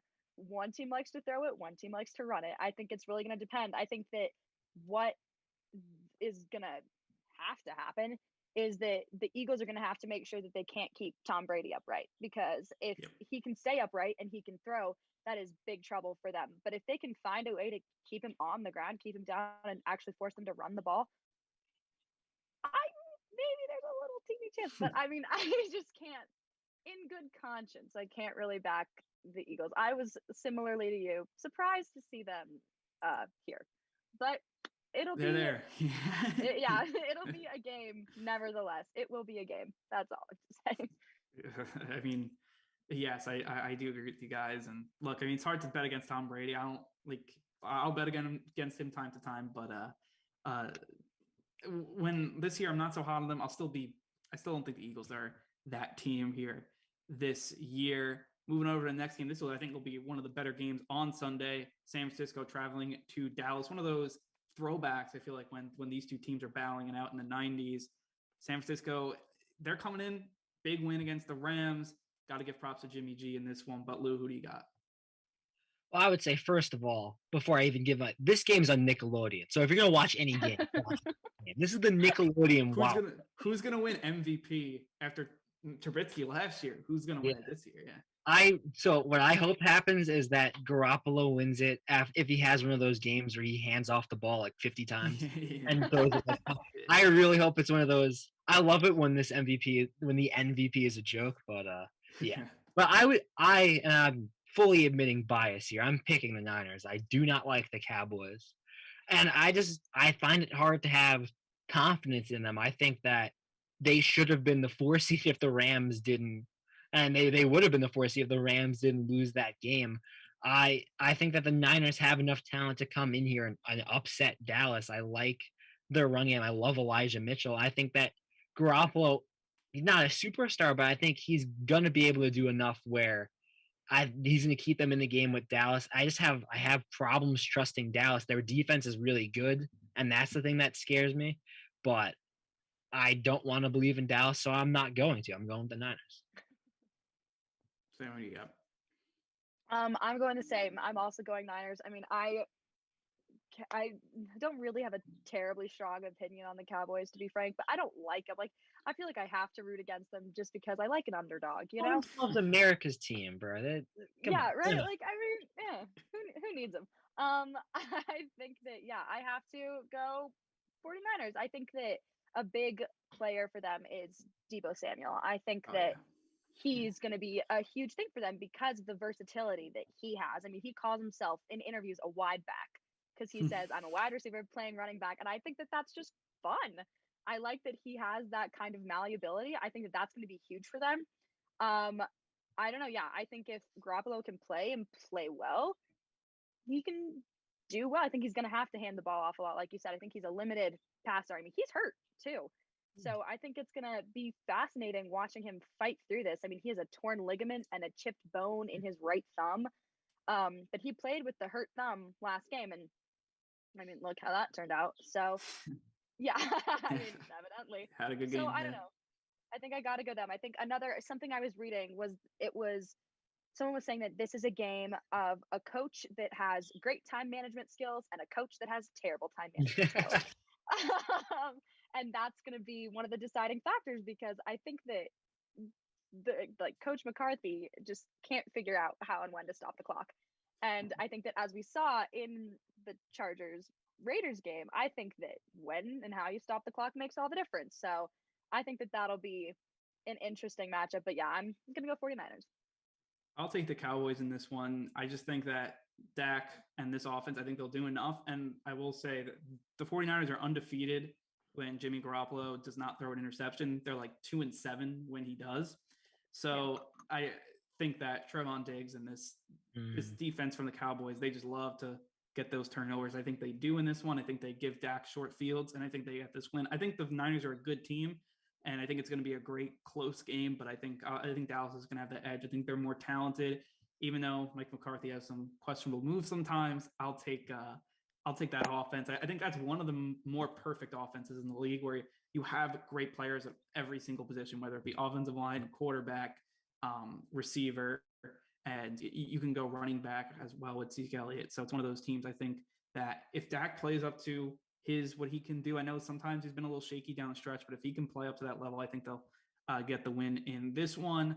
Sunday night, not the best game with Pittsburgh traveling to Kansas City. Kansas City kind of gets one of these. Look, they don't get the bye, but I think they get the next best thing to a bye by playing Pittsburgh and Big Ben's its final ride could be his last game. I'll take Kansas City, Patrick Mahomes, Tyreek Hill, Travis Kelce. I think that's enough to say that. Sam, who do you have? Same as you. I mean, we talked about not it. much to talk about this one. Yeah, not too much. I know earlier we were discussing the press conference Big Ben had that. I just have to bring it up on here because it was my favorite. The whole, well, we probably shouldn't be here, so let's just have fun. And I mean, I want to see them have fun. But yeah, I agree. I don't have too much to add. I think that it's gonna be a Kansas City game. Yeah, it's the Chiefs are going to win this game. I think even just watch the way the Steelers played in Week 18, the game they needed to win. That was not a clean game against the Ravens. I was like, it looked like two teams that were just absolutely done with football. And so I don't know how the Steelers are going to come in there. I respect Big Ben, but I mean, some of his throws this year really looked awful. I'm not sure that he can throw the ball like 30 yards down the field. So I don't think that this is going to go well for the Steelers. But yeah, this might be an ugly one. Yeah, I mean, if there's one game where I think it's going to be a complete blowout, probably this Sunday night game. And I guess for everyone, get to go to bed a little earlier, get a quick start to the next morning, and to see this Monday night game, which is it should be a great game with Arizona traveling to Los Angeles to take on the Rams. I mean, who knows how much home field advantage it will be in Los Angeles, because last week it was like a full-on 49ers home game. And Matthew Stafford said it was difficult to communicate, and that's in his home building. So I just want to throw that out there by teeing up this game. I think it will probably be a really good game and NFC West matchup. Lou, who do you have? I am going to go with the Rams. I think this is a cool matchup because it's two rivals and it's two teams that you really shouldn't have that much confidence in. I liked the Rams coming into this season. I was really drawn to they have Stafford now. This offense could be really dangerous. And I mean, credit to Cooper Kupp. Cooper Kupp's had an awesome year. And I think the Rams do have the edge here. I just don't trust Arizona's defense. And I think that I'm not sure either of these teams can go far in the playoffs. I think they really both have significant flaws. But I think the Cardinals, outside of Kyler Murray and not having DeAndre Hopkins for this game, it's really going to be tough for them. It's tough to believe in their offense to perform consistently without D Hop. And I just don't really have enough faith in their defense. So I go Rams. Yeah, sticking with the Fordham, go Rams. I am also going to go Rams. I mean, I think I have to. I think that, like you said, Cup has had a great season. I think that Matthew Stafford looks great. I think that having people on their team like Odell Beckham Jr. and Cam Akers coming back, and having people like Von Miller there now. I mean, I think that they just have such a powerful oh, what's the word? Like veteran presence with those few people, at least with Von Miller especially, that I think that that gives them an edge. I think it gives them kind of the upper hand. I mean, they also have Eric Weddle, who's a six-time Pro Bowl player. Like, these are people who have experience in these high pressure scenarios. And I think it's going to matter. And also, I think that it hurts the Cardinals that people are out. Like DeAndre Hopkins is still out. And he's a great wide receiver for them. I think that JJ Watt might be coming back, but they don't know. I think that there's just too many uncertainties. So, yeah, I'm going Rams. Yeah, I'll take the Cardinals in this one. Just basically what the Rams did to me last week as a Saints fan, I'm never going to be picking them this year. That veteran presence did not help them, I guess, win that game up 17-0 and blow the game with 90 seconds left to Jimmy Garoppolo. So I think the Rams are the better team, but I just have to take the Cardinals. So I think with all that said, it is time to wrap up this show. Always fun talking to you guys. Always fun talking about Super Wildcard Weekend. Definitely should be a fun weekend of football. If you missed any part of this show, you can check out our highlights or the entire program on WFUV Sports YouTube page or WFUVsports.org. The sports director at WFUV is Bobby Ciaffardini. Thanks to our producer, Kayla Wenzel, for keeping the lights on for us all show. Definitely really appreciate it. For Sam Bohrer with the headlines and my partner, Lou Orlando, I'm Andrew Gullotta telling everyone to have a great rest of your weekend. One-on-One is a production of WFUV Sports.